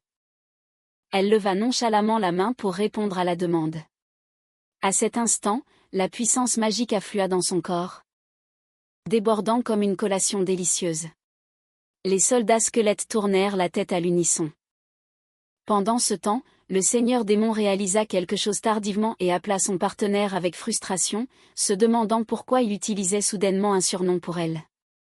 Il l'ignora et sauta par-dessus la horde, complètement concentrée sur l'anéantissement des monstres pour l'instant. Cependant, elle continua à le réprimander, refusant de laisser son manque de respect sans réponse. En activant ses compétences, il booste ses statistiques et annule les debuffs. Maintenant, il est libre de se lâcher et de semer le chaos dans l'armée de squelettes. Bien qu'il ne soit pas très rapide ni fort, le souffle empoisonné était pénible à gérer. Alors que cette pensée traversait son esprit, l'homme perdu fut déclenché et purgea les toxines de son corps. Il se regarda avec choc, ne s'attendant pas à ce que cela prenne effet dans ces circonstances. Avec cela, il peut pousser plus fort et vaincre les ennemis encore plus rapidement. Comparé aux monstres du donjon rouge, ceux contre lesquels ils se battent maintenant se déplacent trop lentement. Et non pas de volonté forte. Yumi le regardait la bouche ouverte, incapable de croire qu'il n'était vraiment qu'un simple rancœur. Tyo a simplement souri, reconnaissant le pouvoir de l'homme qui a conquis un donjon rouge tout seul, serrant fermement son arme. Kazu a frappé avec un éclat déterminé dans les yeux. Et a abattu les derniers squelettes qui étaient encore debout. Le reste des membres ne pouvait pas bouger un muscle et le regardait avec une pure admiration. Il se tenait au milieu des ennemis tombés et a même demandé si quelqu'un était blessé, se déclarer en bonne santé était un euphémisme puisqu'il avait essentiellement tout vaincu tout seul. Niant la gloire, il agit aussi humblement que toujours et dit que c'est parce qu'ils l'ont soutenu. Yuno regardait Kazuo se lier d'amitié avec les autres membres du groupe. Il maudit le jeune joueur, se sentant moqué et dupé après que ses ordres aient été désobéis. Le souvenir de Saku lui disant de prouver sa valeur se répétait sans fin dans son esprit, alimenté par le désir et l'ambition. Alimenté par le désir et l'ambition, Yuno jura de montrer à tout le monde. Après le combat, Yuno appela furieusement Kazu. Et le réprimanda pour avoir agi de son propre chef. Le jeune homme soutient que leur arrière-garde s'effondrait, mais le leader était trop fier pour accepter la critique. Et le méprisa pour agir de manière hautaine, suffisamment pour s'opposer à lui. Juste à ce moment-là, Yumi intervint, indignée, car elle faisait partie des personnes qui avaient dû souffrir. Comme prévu, il refuse d'être d'accord et utilise les affaires personnelles de la jeune femme pour l'attaquer, ce qui l'énerve encore plus. Puisque cela n'a rien à voir avec leur situation. Enfin, il se proclame ouvertement le leader désigné par Saku et remet en question leur attitude. La mention du nom du maître de guilde fait taire tout le monde et personne ne s'exprime par crainte de sa réputation. Les tensions montent et le moral de l'équipe est essentiellement brisé. Kazu essaie donc de calmer tout le monde pour l'instant, disant qu'il n'est pas sûr de discuter à l'intérieur d'un donjon. Sarah est d'accord avec lui et suggère qu'ils commencent par réévaluer leur formation pour l'instant. En entendant la voix de la sœur de son maître, Yuno devient rapidement docile et obéissant. Regardant d'en haut, Lulu dit que les humains sont aussi horribles que toujours. Souriante de colère, elle dit que ce qui est pire que cela, c'est comment Kazu lui a si facilement donné un surnom, affrontant sans peur le seigneur démon. Il explique franchement qu'un nom plus court est beaucoup plus facile à utiliser en combat. Elle est confrontée à son expression vide.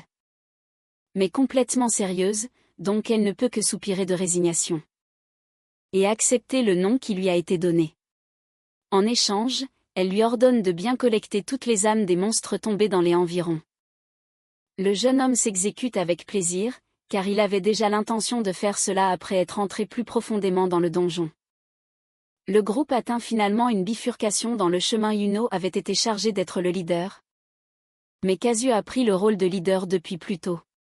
Au moins, il doit vaincre le boss pour prouver qu'il est digne de sa position.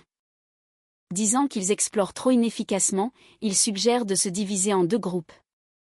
Bien que d'autres soient d'accord avec l'idée, Kazu pense que ce serait trop dangereux de le faire.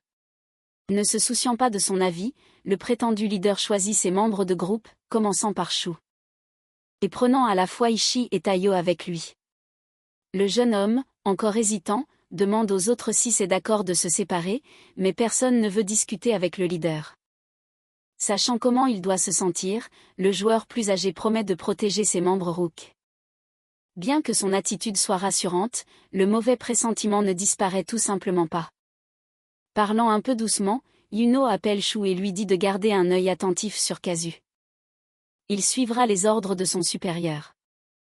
Mais se demande pourquoi tout le monde était si obsédé par le jeune homme, il soupire d'épuisement, souhaitant rentrer chez lui et en finir avec tout ça. Il se divise en 2 groupes, désireux de conquérir le donjon rapidement, ayant gagné la confiance de tous, le débutant mène son équipe en avant, prenant soin de ne blesser personne. Lulu est étonnamment docile lorsqu'il demande de l'aide, donc son plan d'attirer l'aggro et de laisser son équipe attaquer fonctionne à merveille. Leur groupe entier était une force avec laquelle il fallait compter, alors que Sarah et Yumi vainquaient les ennemis tout aussi rapidement. Et de manière écrasante, Kazuo est touché par un souffle empoisonné, mais il l'ignore grâce à la nullification de poison et contre-attaque sans manquer un battement. En le regardant, le sceptique était choqué. Ne s'attendant pas à ce qu'il soit réellement si fort, soutenu par une gestion parfaite de l'aggro, il est également capable de libérer sa magie de glace sans problème. Le champ de vision de leur leader était large et ses décisions étaient prises avec calme et précision. Travaillant en parfaite harmonie, ils vainquent les ennemis, une âme de gardien crâne apparaît. Et Kazu est ravi de enfin obtenir un butin à collecter, Yumi saute de joie en trouvant que les ordres du nouveau leader sont beaucoup plus efficaces. Elle essaie de travailler son charme et fait tourner ses cheveux tout en le couvrant de louanges. Le spectacle s'est ajouté. Reconnaissant enfin qu'il était vraiment un excellent joueur, tout bien considéré. C'était un effort bien coordonné de la part de tout le monde là-bas, timide et incapable d'accepter tous les compliments, Kazim insiste pour dire que tout cela est grâce à tout le monde. Il ne peut pas vraiment admettre qu'il était si déterminé à vaincre les monstres juste pour collecter leurs âmes pour ses compétences. Comme ils ont combattu pendant environ 2 heures maintenant, ils décident de faire une pause rapide, juste à ce moment-là, il voit quelques silhouettes s'approcher rapidement, c'était Yuno et Ayaka, boitant. Et ayant l'air de sortir d'une énorme bataille, les 2 sont interrogés sur ce qu'ils faisaient là et où étaient les membres restants. Yuno dit qu'il y avait quelque chose qu'ils avaient oublié. Et qu'ils étaient juste retournés les chercher avant de continuer, les sens de Kazu s'alertent à cause de la réponse extrêmement suspecte. Alors ils cherchent Tayo et Ishii. Les choses deviennent encore plus douteuses lorsqu'il prétend qu'ils ont décidé de se séparer de nulle part, sachant que les yeux de Sarah peuvent voir à travers les mensonges. Il se tourne et la voit secouer la tête, maintenant sûr qu'ils mentent. Kaza pousse plus loin et demande s'ils ont juste laissé les 2 membres derrière. Dès que Yuno dit qu'ils sont parfaitement en sécurité, le cœur de Sarah s'effondre, sachant que rien de tout cela n'était vrai, elle alerte immédiatement le reste que leurs camarades disparus sont en grave danger. Avant que quiconque puisse réagir, Kazu courait déjà vers la porte, se précipitant pour les rejoindre, il savait que le joueur sournois était horrible. Mais il ne s'attendait pas à ce qu'il soit ce type de personnage, pensant à Tayo et Ishii, il sprintait aussi vite que possible. Espérant qu'il arriverait à temps, Kazu se précipite vers la salle du boss dans une frénésie pour sauver Tayo et Ishii. Bien qu'il ne puisse pas voir leur emplacement direct, Lulu sent qu'il se dirige dans la bonne direction, Kazu regrette de ne pas avoir été plus prudent avec Yuno. Alors qu'il s'arrête un moment et aperçoit 2 gardes devant lui, alimentés par le désespoir, il les tranche en un instant et obtient l'âme du gardien crâne. Il continue ensuite sa course effrénée en espérant que ses compagnons vont bien. Pendant ce temps, à l'intérieur de la grande salle avec une grande porte rouge, Tayo est à un genou, haletant, il n'aurait jamais deviné qu'il serait abandonné dans la salle du boss. Alors qu'il se souvient comment Yuno et Ayaka s'étaient enfuis pour sauver leur vie, le laissant lui et Ishii derrière, Yuno était poussé par son désir d'être un membre d'élite de la guilde des Sans-Fleurs. Tandis qu'Ayaka a un air de remords. Ishii est inconsciente sur le sol et Tayo s'excuse auprès d'elle de ne pas avoir pu l'aider à échapper au général squelette massif qui s'approche. Le guerrier reste impuissant car il ne peut même plus lever son bras. Le boss lève son arme, prêt à porter le coup fatal, tandis que Tayo regarde et se demande si c'est la fin pour lui, il ferme les yeux. Il s'excuse auprès des enfants qu'il laisse derrière lui. Un bruit fort retentit et Tayo ouvre lentement les yeux. Toujours en vie, il est surpris de voir Kazu se tenir entre lui et le monstre. Après avoir bloqué son attaque, Kazu dit à son camarade de lui laisser le reste. Tayo lui dit de faire attention avant de s'évanouir à cause de l'épuisement. Casu attire le boss loin de ses compagnons tandis que Lulu lui crie de reprendre le contrôle de ses émotions. Elle pensait que les monstres dans ce donjon étaient faibles. Mais il s'est avéré que c'était parce que le boss avait absorbé les pouvoirs magiques des autres. Casu comprend le danger dans lequel il se trouve et booste immédiatement son mana.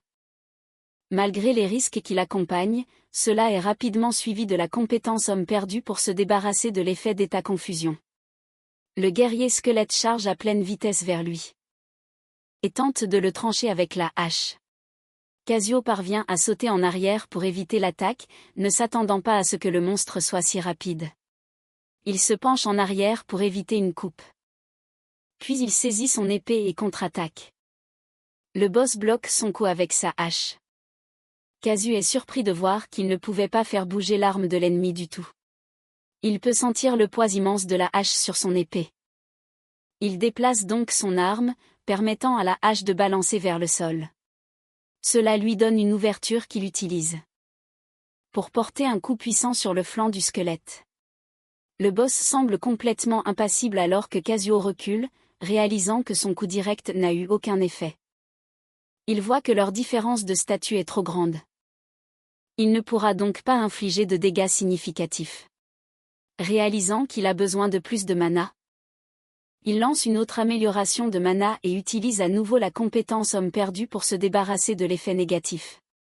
Il charge en avant pour attaquer la partie avant du boss. Pendant que Lulu regarde et note que l'homme perdu est une compétence si pratique. C'est le match parfait pour l'épreuve de l'âme. Car elle peut annuler le mauvais débuff mental. Casu utilise à nouveau les deux compétences. Améliorant son mana au niveau 3, leurs armes s'entrechoquent dans les airs, créant des éclats intenses de pouvoir magique. Il porte un autre coup direct et note qu'il commence à devenir plus efficace. Sa confiance commence à grandir. Il croit que tout ce qu'il a à faire est de continuer à améliorer son niveau de mana. Il utilise l'épreuve de l'âme, augmentant son niveau à 4. Tout en s'infligeant un autre malus d'état, la compétence homme perdu enlève l'effet négatif. Et le visage de Casio montre le stress immense qu'il impose à son corps. Il était sur le point de le lancer à nouveau. Lorsque sa vision est soudainement devenue blanche. Le système indique que la preuve d'humanité de Casio diminue rapidement alors que le monde commence à tourner autour de lui. Lulu réalise ce qui se passe et s'inquiète immédiatement. Le boss avance et frappe le corps inapte du jeune homme, l'envoyant s'écraser contre un mur. Il halète de douleur et reste au sol, incapable de bouger son corps. Lulu vole vers lui et lui dit de l'écouter attentivement. Elle dit que l'homme perdu est une compétence qui ronge l'utilisateur. Il a maintenant perdu trop d'éléments qui font de lui ce qu'il est, la voyant dans un flou et n'entendant que des bourdonnements. Il se demande pourquoi elle a l'air si désespérée. Lulu continue qu'à ce rythme, lui-même cessera d'exister. Mais elle réalise que sa voix ne lui parvient pas. Si cela continue, il devra subir le véritable procès de l'âme. Et s'il finit par répondre, les dommages psychologiques seront incommensurables. Voyant qu'il n'y a pas d'autre choix, le seigneur démon lance un sort qui lui permet de se matérialiser physiquement dans la pièce. Elle voit cela comme un service spécial unique. Alors que le squelette regarde avec surprise, elle dit à Casu d'être reconnaissant, car elle va maintenant s'attaquer personnellement à son adversaire. Elle se tient face à face avec le guerrier squelette. Et dit qu'en attendant, il peut surmonter le procès de l'âme. Maison a l'impression de flotter dans l'eau alors qu'il se souvient de moments clés de son passé. Quand les gens lui avaient dit qu'il était sans compétence et qu'il ne pouvait pas plonger dans les donjons, d'autres joueurs l'avaient méprisé pour son statut. Et l'avaient traité d'inutile. On lui avait constamment dit qu'il devait abandonner son rêve. Parce que c'était impossible pour quelqu'un qui était sans compétence. Même ceux qui avaient eu la gentillesse de l'aider avaient dit que la seule chose utile qu'il pouvait faire était de fuir. Il se souvient à quel point il était impuissant et frustré. Finalement, le jeune homme se réveille de ses pires souvenirs. Et est choqué de se retrouver dans ce qui ressemble à un immense vide sous-marin. Il se demande où il est quand une figure derrière lui, qui lui ressemble exactement, dit que c'est le procès de l'âme. Casu ne peut pas croire qu'il regarde un autre lui. Et se demande s'il hallucine. Il se lève et demande à son double si le procès est lié à la capacité du mangeur d'âme. Son jumeau dit que c'est exact, car sa véritable capacité est d'amplifier de force les désirs de quelqu'un. Et d'augmenter leur pouvoir d'âme et de magie. Il pointe Kazu et dit que le joueur l'ignore trop à cause de la compétence de l'homme perdu. S'agrippant à Kazu par la chemise, il dit qu'il doit confronter toutes les émotions qu'il a perdues. Avec sa propre valeur. Kazuto pense que c'est impossible. Le double crie que parce qu'il n'a rien, il continuera à tout perdre. C'est le type de personne qu'il est et qu'il n'a pas du tout changé. En fait, il ne changera jamais, car il ne le peut tout simplement pas. Pendant ce temps, dans la salle du boss, le guerrier squelette lance une attaque puissante que Lulu parvient à éviter de justesse. Cependant, la force du vent générée par le coup est suffisamment forte pour la pousser violemment contre le mur. Elle essaie de reprendre son souffle. Et est visiblement frustrée par le fait qu'elle n'a aucune chance contre un monstre mineur. En raison de son état affaibli. Voyant Kazu toujours assis immobile, elle refuse de montrer le moindre signe de faiblesse. Après tout, c'est tout ce qu'elle peut faire pour l'instant. Le boss lève son arme et l'abat ensuite pour attaquer. Mais Lulu glisse habilement sous le squelette pour se mettre en sécurité, elle continue d'attirer son attention, confiante que son vaisseau prouvera sa valeur. De retour dans l'inconscient de Kazo, il pense toujours à ce que signifie son jumeau, il se dit que peut-être sa vie a toujours été erronée. En avançant, il continuera probablement à tout perdre, cependant, c'est parce qu'il est qu'il a rencontré Lulu, il se souvient de tous les moments de son passé. Quand il a refusé d'abandonner même si toutes les chances étaient contre lui, c'est grâce à sa ténacité qu'il a rencontré le Seigneur Démon. Et a eu la chance de sauver le monde, le jumeau maléfique commence à s'inquiéter. Alors que Kazu ajoute qu'il peut n'avoir rien et que sa vie peut être erronée, mais que ses choix ne le sont pas, il fait face avec confiance à son moi maléfique. Et déclare qu'il va arrêter la rupture du donjon et sauver le monde, il place sa main sur le visage de son double et le système apparaît en disant que l'homme perdu a été réactivé. Le clone de Cage disparaît et sa perte de buff natif reste comme avant, la preuve d'existence du joueur tombe en dessous d'un certain seuil, il brise une barrière interne. Lulu, ressentant cela, dit qu'il prend un aller simple, cela dit, elle a décidé de l'accompagner néanmoins. Après tout, ils sont partenaires du destin, leurs mains se connectent et le système déclare que l'essence magique de Lulu est fournie, l'existence manquante de Kazo est reconstruite par l'essence de Lulu. Ainsi, sa preuve d'existence se stabilise, cependant, le niveau de preuve d'existence de Lulu diminue. Le guerrier squelette est à nouveau sur le point de porter un coup fatal au Seigneur Démon, elle sourit. Et dit qu'il l'a fait attendre trop longtemps, le son de l'acier qui s'entrechoque résonne alors que Kazu reprend conscience. Juste à temps pour bloquer l'attaque et sauver Lulu, il s'excuse de lui avoir causé des ennuis. Et dit qu'elle peut lui laisser le reste, elle lui demande s'il a décidé de sa réponse et il répond affirmativement tout en attaquant avec confiance, il sourit et dit qu'il n'y a qu'une seule réponse. Elle est ravie d'entendre cela et est curieuse d'en savoir plus, mais ils doivent d'abord s'occuper du boss, comme ils se battent depuis un moment, Khazar sait que l'ennemi répète juste les mêmes attaques. Et refuse de les subir sans riposter, même le boss semble surpris par la soudaine montée de puissance dans ses attaques, le pouvoir magique du jeune homme a augmenté au niveau 5. Et bien que le coût ait été élevé, les buffs qui en résultent en valent énormément la peine, Kazu acquiesce alors qu'ils se tiennent côte à côte. Prêt à délivrer une forte contre-attaque, Kazu se précipite vers le guerrier squelette avec son épée. Le boss bloque avec son arme, mais la force de l'attaque du jeune homme pousse Kazu à réussir à surmonter la défense du monstre. Et coupe son bras gauche, le boss crie de douleur puis charge Kazo avec colère, il esquive la hache du monstre puis donne un coup de pied à la créature au niveau du ventre. Le monstre est repoussé en conséquence, Kazo se sent chanceux d'avoir pu combattre Sarah lors d'un combat simulé. Et qu'il est maintenant capable d'adopter ses mouvements. Pendant ce temps, le Seigneur Démon invoque une armée de gardiens squelettes. Lulu attire l'attention de Kazo et lui dit de se préparer, le jeune homme réalise ce qu'elle veut dire et active l'ordre de l'âme. Pour invoquer sa propre armée de chevaliers et de guerriers squelettes, les deux côtés se précipitent l'un vers l'autre jusqu'à ce que Kazo et le boss croisent leurs armes. Pendant ce temps, Lulu commande leurs créatures invoquées contre les créatures invoquées de l'ennemi. Kazu reconnaît que Lulu s'est battue dur pour lui, sachant cela lui donne la détermination de continuer à avancer, en poussant, il crée une fissure dans la hache du boss. Lulu l'encourage à continuer, faisant crier le jeune homme jusqu'à ce qu'il gagne. Quelques secondes plus tard, Sarah et les autres parviennent à atteindre la salle du boss. Ils voient Kazu seul et allongé sur le sol, cela les fait se demander comment il a vaincu le boss tout seul. Sarah, d'autre part, est plus préoccupée par l'apparence meurtrie de Kazu. Il lui dit de ne pas s'inquiéter pour lui. Et de se rendre plutôt à Taiyo et Ishii. Avant qu'elle puisse les atteindre, Yuno et Ayaka apparaissent. Tenant Ishii en otage dans son état affaibli, Kazu demande pourquoi Yuno ferait quelque chose comme ça. La rage contenue du fou explose alors qu'il crie qu'il fait tout cela. Parce qu'il doit prouver qu'il est meilleur que lui. Sarah le supplie de s'arrêter, mais Yuno dit qu'il doit le faire. Parce qu'il ne peut pas échapper à la punition qu'il subira de la part de leur maître de guilde, Saku.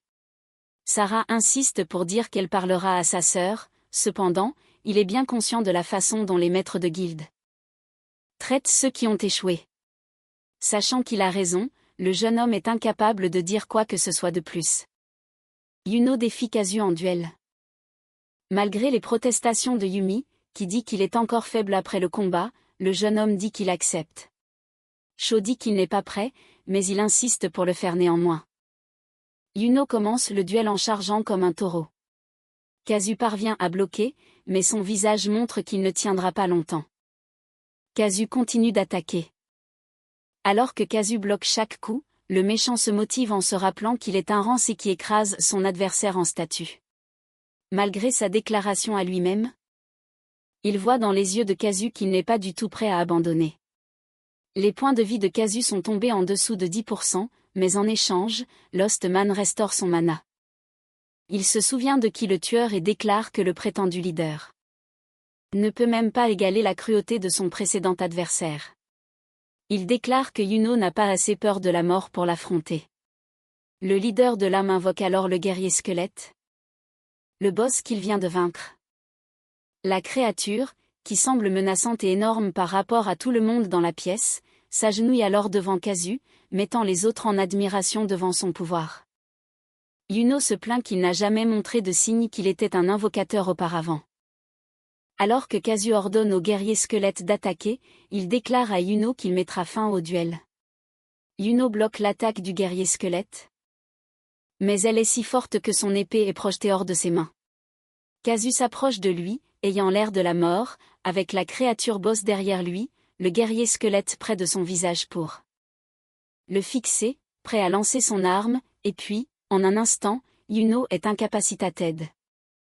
Yumi et Sho courent vers Kazu et lui demandent tout sur sa capacité d'invocation.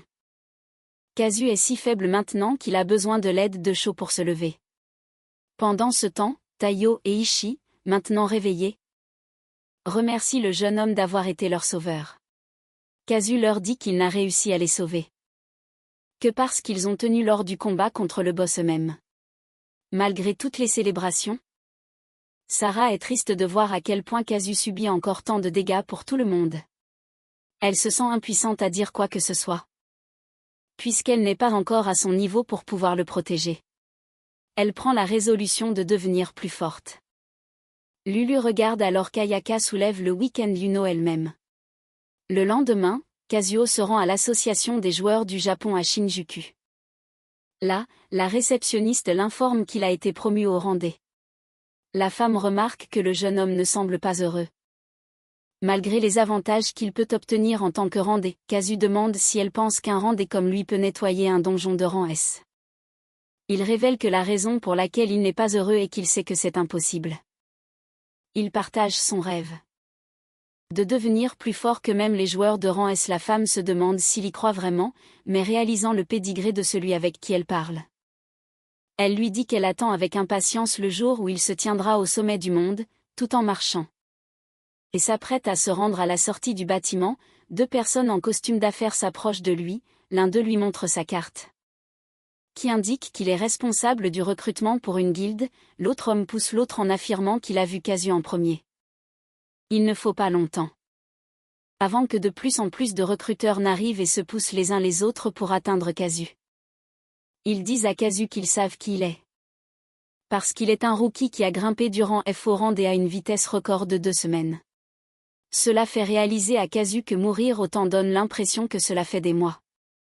Malgré seulement 2 semaines depuis la dernière fois qu'il a été ressuscité, il ne sait pas quoi faire alors que les recruteurs se disputent devant lui. Il s'enfuit pendant que tout le monde est distrait à se battre entre eux. Plus tard, Lulu demande à Kazu pourquoi il n'a rejoint aucune guilde. Kazu répond que bien qu'il l'ait envisagé, il a réalisé que devenir plus fort serait plus rapide.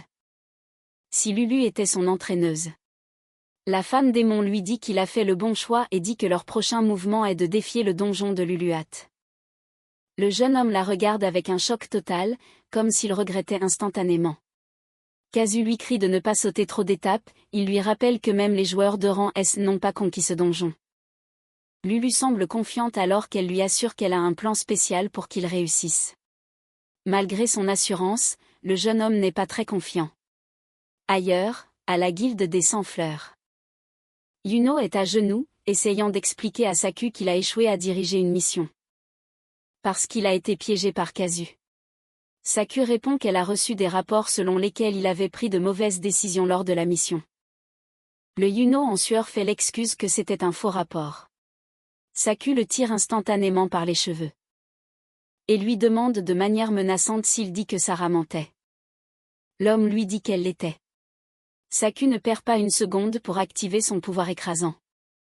Elle se transforme pour avoir les oreilles et 2 queues d'un renard à 9 queues. Elle dit à l'homme qu'il est impardonnable de l'insulter, elle et Sarah pour se protéger. Elle déclare que quiconque insulte sa sœur sera tué.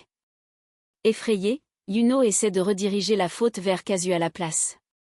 Saku le met dans une barrière magique Q. L'homme frappe les murs de la barrière en criant pitié malgré ses supplications de ne pas mourir. Yuno étant englouti dans une lumière éblouissante, avec lui parti, Saku se concentre sur une photo de Kazu. Elle brûle la photo et dit de manière sinistre qu'elle va personnellement confirmer s'il est le génie que tout le monde dit qu'il est. Kazu et Lulu lèvent les yeux vers la vue écrasante du donjon de Luluar. Kazu craint que l'entrée du donjon soit interdite en raison de son statut de plus fort au monde, essayer d'y entrer serait un défi pour eux. Cependant, alors qu'il s'approche de la tour, le garde stationné l'adore. Il suppose que le garde ne travaille pas dur. Car personne n'oserait entrer dans le donjon de toute façon. Ils ouvrent l'entrée du portail et y entrent, à leur insu, une prêtresse les observe entrer. À l'intérieur du donjon, Kazu se retrouve dans un grand et vaste couloir. Lulu l'informe qu'ils sont au premier étage connu sous le nom de corridor infini, le donjon est si immense qu'elle dit qu'ils peuvent errer éternellement sans jamais atteindre la chambre perdue. Elle se vante d'avoir organisé son téléportation ici au lieu du véritable point de départ dans la forêt, la fille lui montre des carnets. Elle dit que cela lui sera utile pour se perdre, elle montre son contenu qui consiste en des cartes détaillées dessinées à la main du labyrinthe. Kazu se rend compte qu'il l'a vu dessiner tant de cartes tout ce temps, le démon lui dit qu'elle se souvient seulement de tous les chemins.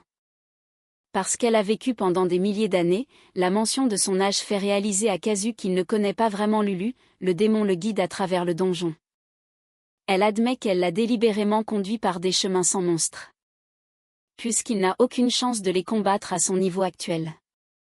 Cela inquiète Kazu qu'elle le mène directement au boss, alors Lulu le rassure qu'elle choisira les bons monstres.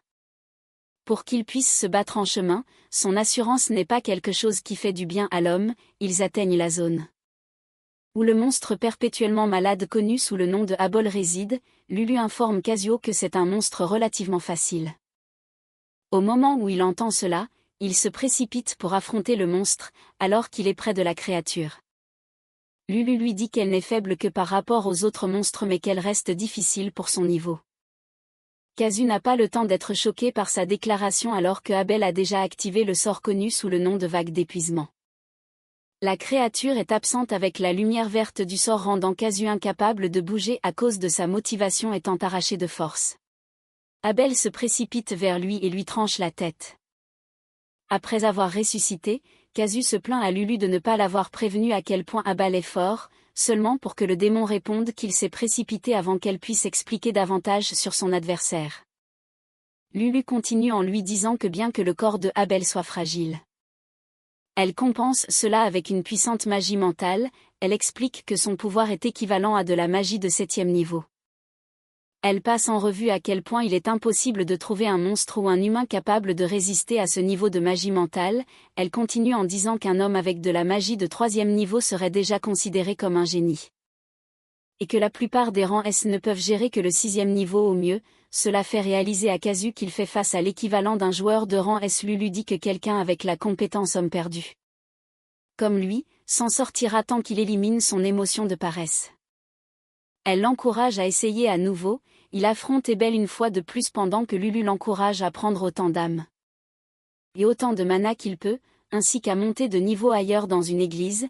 La prêtresse qui a vu Kazuo entrer dans le donjon de Luluar informe sa supérieure, sœur Béatrice, de ce qu'elle a vu.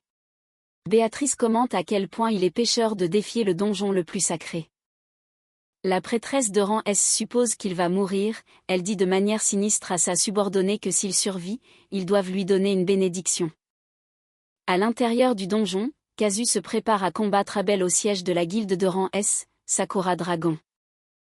Yumi raconte actuellement à son frère comment Kazu l'a sauvé dans le donjon, son frère Kira trouve l'histoire de sa sœur sur Kazu très fascinante. Il connaît cependant l'inquiétude qu'il pourrait avoir des problèmes avec Saku s'il est impliqué avec la guilde des Sans-Fleurs. Il connaît tellement l'attitude de la femme qu'il sait que le jeune homme doit traverser une série de dangers. Yumi le supplie de faire quelque chose à ce sujet, il lui caresse la tête. Il connaît tellement l'attitude de la femme qu'il sait que le jeune homme doit traverser une série de dangers. Yumi lui demande de faire quelque chose à ce sujet, il lui caresse la tête. Et lui assure qu'ils vont entraîner le jeune et le dévorer. La sœur se demande pourquoi il doit le frapper. Et dit que tout ce qu'il doit faire, c'est le protéger. Kira demande à un subordonné où se trouve Kazuo maintenant. Le subordonné chuchote qu'il est dans le donjon de Luluat, mettant l'homme en alerte. Pendant ce temps, au donjon de Luluat, Kazu continue de lutter contre le hablé. L'impact des frappes du monstre est si lourd que son épée vibre chaque fois qu'il bloque. Il admet que même s'il ne peut pas utiliser sa magie mentale sur lui, la créature est toujours forte. Kazu invoque un chevalier armé pour l'aider. Il se précipite sur Abel des deux côtés, le Abel frappe le chevalier, l'éliminant instantanément. Kazu profite de son attention détournée. En se plaçant derrière lui et en le tranchant, il enchaîne en invoquant l'âme d'un gardien crâne. Comme il s'y attend, Abel marque une pause à l'apparition d'un nouveau monstre, avec l'attention sur le monstre. Il voit une chance de s'en approcher. Au moment où il entre dans son territoire, il essaie de le griffer. Kazuo esquive. Et contre-attaque avec une slash d'épée au visage. Avec Ablé éliminé, il saisit l'âme verte du monstre. Simplement en la touchant, il submerge le jeune homme. Lulu lui rappelle qu'ils sont dans un donjon de la plus haute difficulté. Et qu'il est donc normal de gagner un pouvoir énorme d'un monstre. Kazu invoque Ablé instantanément. Maintenant qu'il n'est plus en danger, il trouve la créature mignonne et essaie d'approcher sa main d'elle. Ablé le mord comme un chiot gâté. LOL explique que l'âme du monstre le submerge. Et donc je lui résiste, cela fait réaliser au jeune homme que les monstres ont une volonté propre et que les âmes représentent ces volontés. Plus la magie du monstre est forte, plus la volonté est forte, explique Lulu. Et la seule façon de contrôler l'effort est qu'il soit lui-même plus fort. Ils arrivent à un endroit avec une fontaine, Kazuo en bois, restaurant son pouvoir magique. Il commente sur la façon dont la source de récupération magique est un véritable sauveur, surtout maintenant que l'invocation de Abel sera trop épuisante pour lui. Lulu l'informe que le boss du premier étage est celui qui a placé la source de fontaine dans la zone. Puisqu'elle honore un combat équitable. Cela surprend Lulu que personne ne semble en boire. Ils vont au panneau qui indique explicitement qu'il s'agit d'une source de récupération magique. Et Kazuo sait instantanément que les gens pensent que c'est un panneau pour couvrir un piège. Il pense que la source semble signifier qu'il peut continuer à se battre. Lulu révise que sa méthode pour devenir plus fort est d'invoquer Ablé tout en combattant plusieurs monstres. Elle déclare que c'est une méthode spéciale que seul Kazu peut réaliser. Plus tard, Kazu invoque un chevalier pour attirer un Ablé par sa curiosité tandis que Kazu se cache à distance, il ordonne à son propre Ablé d'utiliser la magie de léthargie. Il utilise sa magie sur ses semblables, les paralysant, tandis qu'incapable de bouger, Kazuo et son Ablé s'approchent de l'ennemi. Et l'attaquent en même temps. Le résultat est que l'Ablé ennemi se transforme en son âme de base pour que Kazuo puisse la récolter. Le jeune homme célèbre en se tapant dans la main avec son chevalier invoqué. Cela dérange Lulu qui utilise des attaques sournoises. Au lieu d'améliorer ses compétences en combat, Kazu rétorque que les compétences de leur font également partie de la prouesse au combat. Le jeune homme réalise qu'une clé est apparue. Et la saisit, le démon explique qu'il s'agit d'une clé de coffre au trésor, choquant Kazu alors qu'une porte s'ouvre, Lulu dit qu'ils sont sur le point de collecter des objets de classe mondiale ailleurs, Karo court en hâte pour rejoindre le donjon de Luluat. Inquiet que le donjon le plus dangereux soit trop pour un novice. À l'intérieur du donjon, Kazu est sur le point d'entrer dans la porte tandis que la clé lumineuse flotte dans sa main. Ils entrent dans la salle au trésor où il y a des décorations rares et dorées. Et des matériaux partout, Kazu est submergé par le fait que tant d'armes puissantes sont à quelques centimètres de lui, juste au moment où il s'apprête à toucher une épée. Lulu taquine qu'il sera piégé au moment où il les touchera. Lulu regarde autour d'elle et trouve les 2 coffres au trésor côte à côte qu'elle cherchait. Juste au moment où Kazu s'apprête à toucher celui de droite, Lulu lui dit qu'il s'agit d'un monstre déguisé. Qu'il attaquera au moment où il le touchera, elle le laisse ouvrir celui de gauche. En l'ouvrant, il trouve l'élixir de classe S. Il est si rare et précieux qu'il ne se sent pas bien de le prendre. Il regarde à nouveau dans le coffre. Et trouve une série d'autres matériaux précieux et rares. Cela le submerge qu'il puisse simplement emporter tant de trésors de la pièce. Lulu pense à aller dans d'autres salles au trésor mais pense que faire face aux monstres sur le chemin serait trop compliqué. Pendant ce temps, Kazu porte tant d'objets sur lui. Lulu se souvient qu'elle doit récupérer quelque chose avant qu'il ne parte. Elle emmène Kazu vers la collection de sceptres magiques. Elle a un air malicieux sur le visage. Alors qu'elle en prend un sur le mur, elle lui dit qu'il découvrira plus tard pourquoi elle fait cela. Plus tard, Kazu combat un monstre chat qui produit de la foudre sur tout son corps. Il invoque un monstre élémentaire d'eau pour se défendre contre cela. Il crée un porteur d'eau autour de Kazu tandis que le chat essaie de les attaquer avec de la foudre. Kazu invoque ensuite Ablé et il électrocute le chat avec sa magie de léthargie, tandis que le monstre est incapable de bouger. Kazu le frappe avec son épée. Le résultat est qu'il a réussi à récolter son âme. Juste au moment où il pense qu'il peut se reposer. Il sent le monstre élémentaire de feu derrière lui. Il ordonne à son monstre d'eau de contrer ses flammes. Alors qu'ils sont à l'impasse, lui et son Ablé frappent le monstre de feu à l'unisson. Il a acquis l'âme élémentaire de feu. En conséquence, le jeune homme s'allonge sur le sol. Après avoir travaillé si dur, il est horrifié de penser aux innombrables fois où il est mort à cause de l'élémentaire de feu et crédite l'élixir. Qui peut rendre les êtres intangibles vulnérables aux attaques physiques pour sa victoire. Lulu lui rappelle que les attaques physiques conventionnelles ne fonctionnent pas sur les monstres élémentaires. Il passe en revue qu'il peut annuler une attaque élémentaire avec le même attribut magique. Mais il doit toujours utiliser l'élixir pour rendre l'ennemi tangible. Pour vaincre, Kazu espère qu'il pourra en arriver au point d'utiliser des attaques élémentaires sans se fatiguer si facilement. Cependant, il dit que ce n'est pas grave s'il ne peut pas pour l'instant. Puisqu'il est trop concentré sur la collecte des âmes pour le moment. Lulu le corrige en disant qu'elle est sur le point de l'envoyer à un combat de boss. Ce qu'elle a dit a mis du temps à lui parvenir, et au moment où cela le frappe, il crie qu'il n'est pas prêt et qu'il serait plus intelligent de monter en niveau d'abord et de gagner plus de compétences. Lulu y réfléchit. Elle fait un discours sur le fait que le boss de l'étage sera bien plus fort que n'importe quel adversaire qu'il a affronté jusqu'à présent. Mais depuis qu'il a commencé, il a gagné plus d'expérience, d'armes et d'âme. Elle lui rappelle que c'est lui qui sauvera le monde. Et que ce qu'il doit apprendre par-dessus tout, c'est à surmonter des obstacles écrasantes. L'homme réalise qu'elle a raison. Il admet qu'il n'a pas de mots à dire en retour et s'excuse. Le démon lui pardonne. Elle lui dit qu'elle l'a amené dans le donjon parce qu'elle croit en lui. La porte de la salle du boss s'ouvre juste au moment où Kazutan se réveille.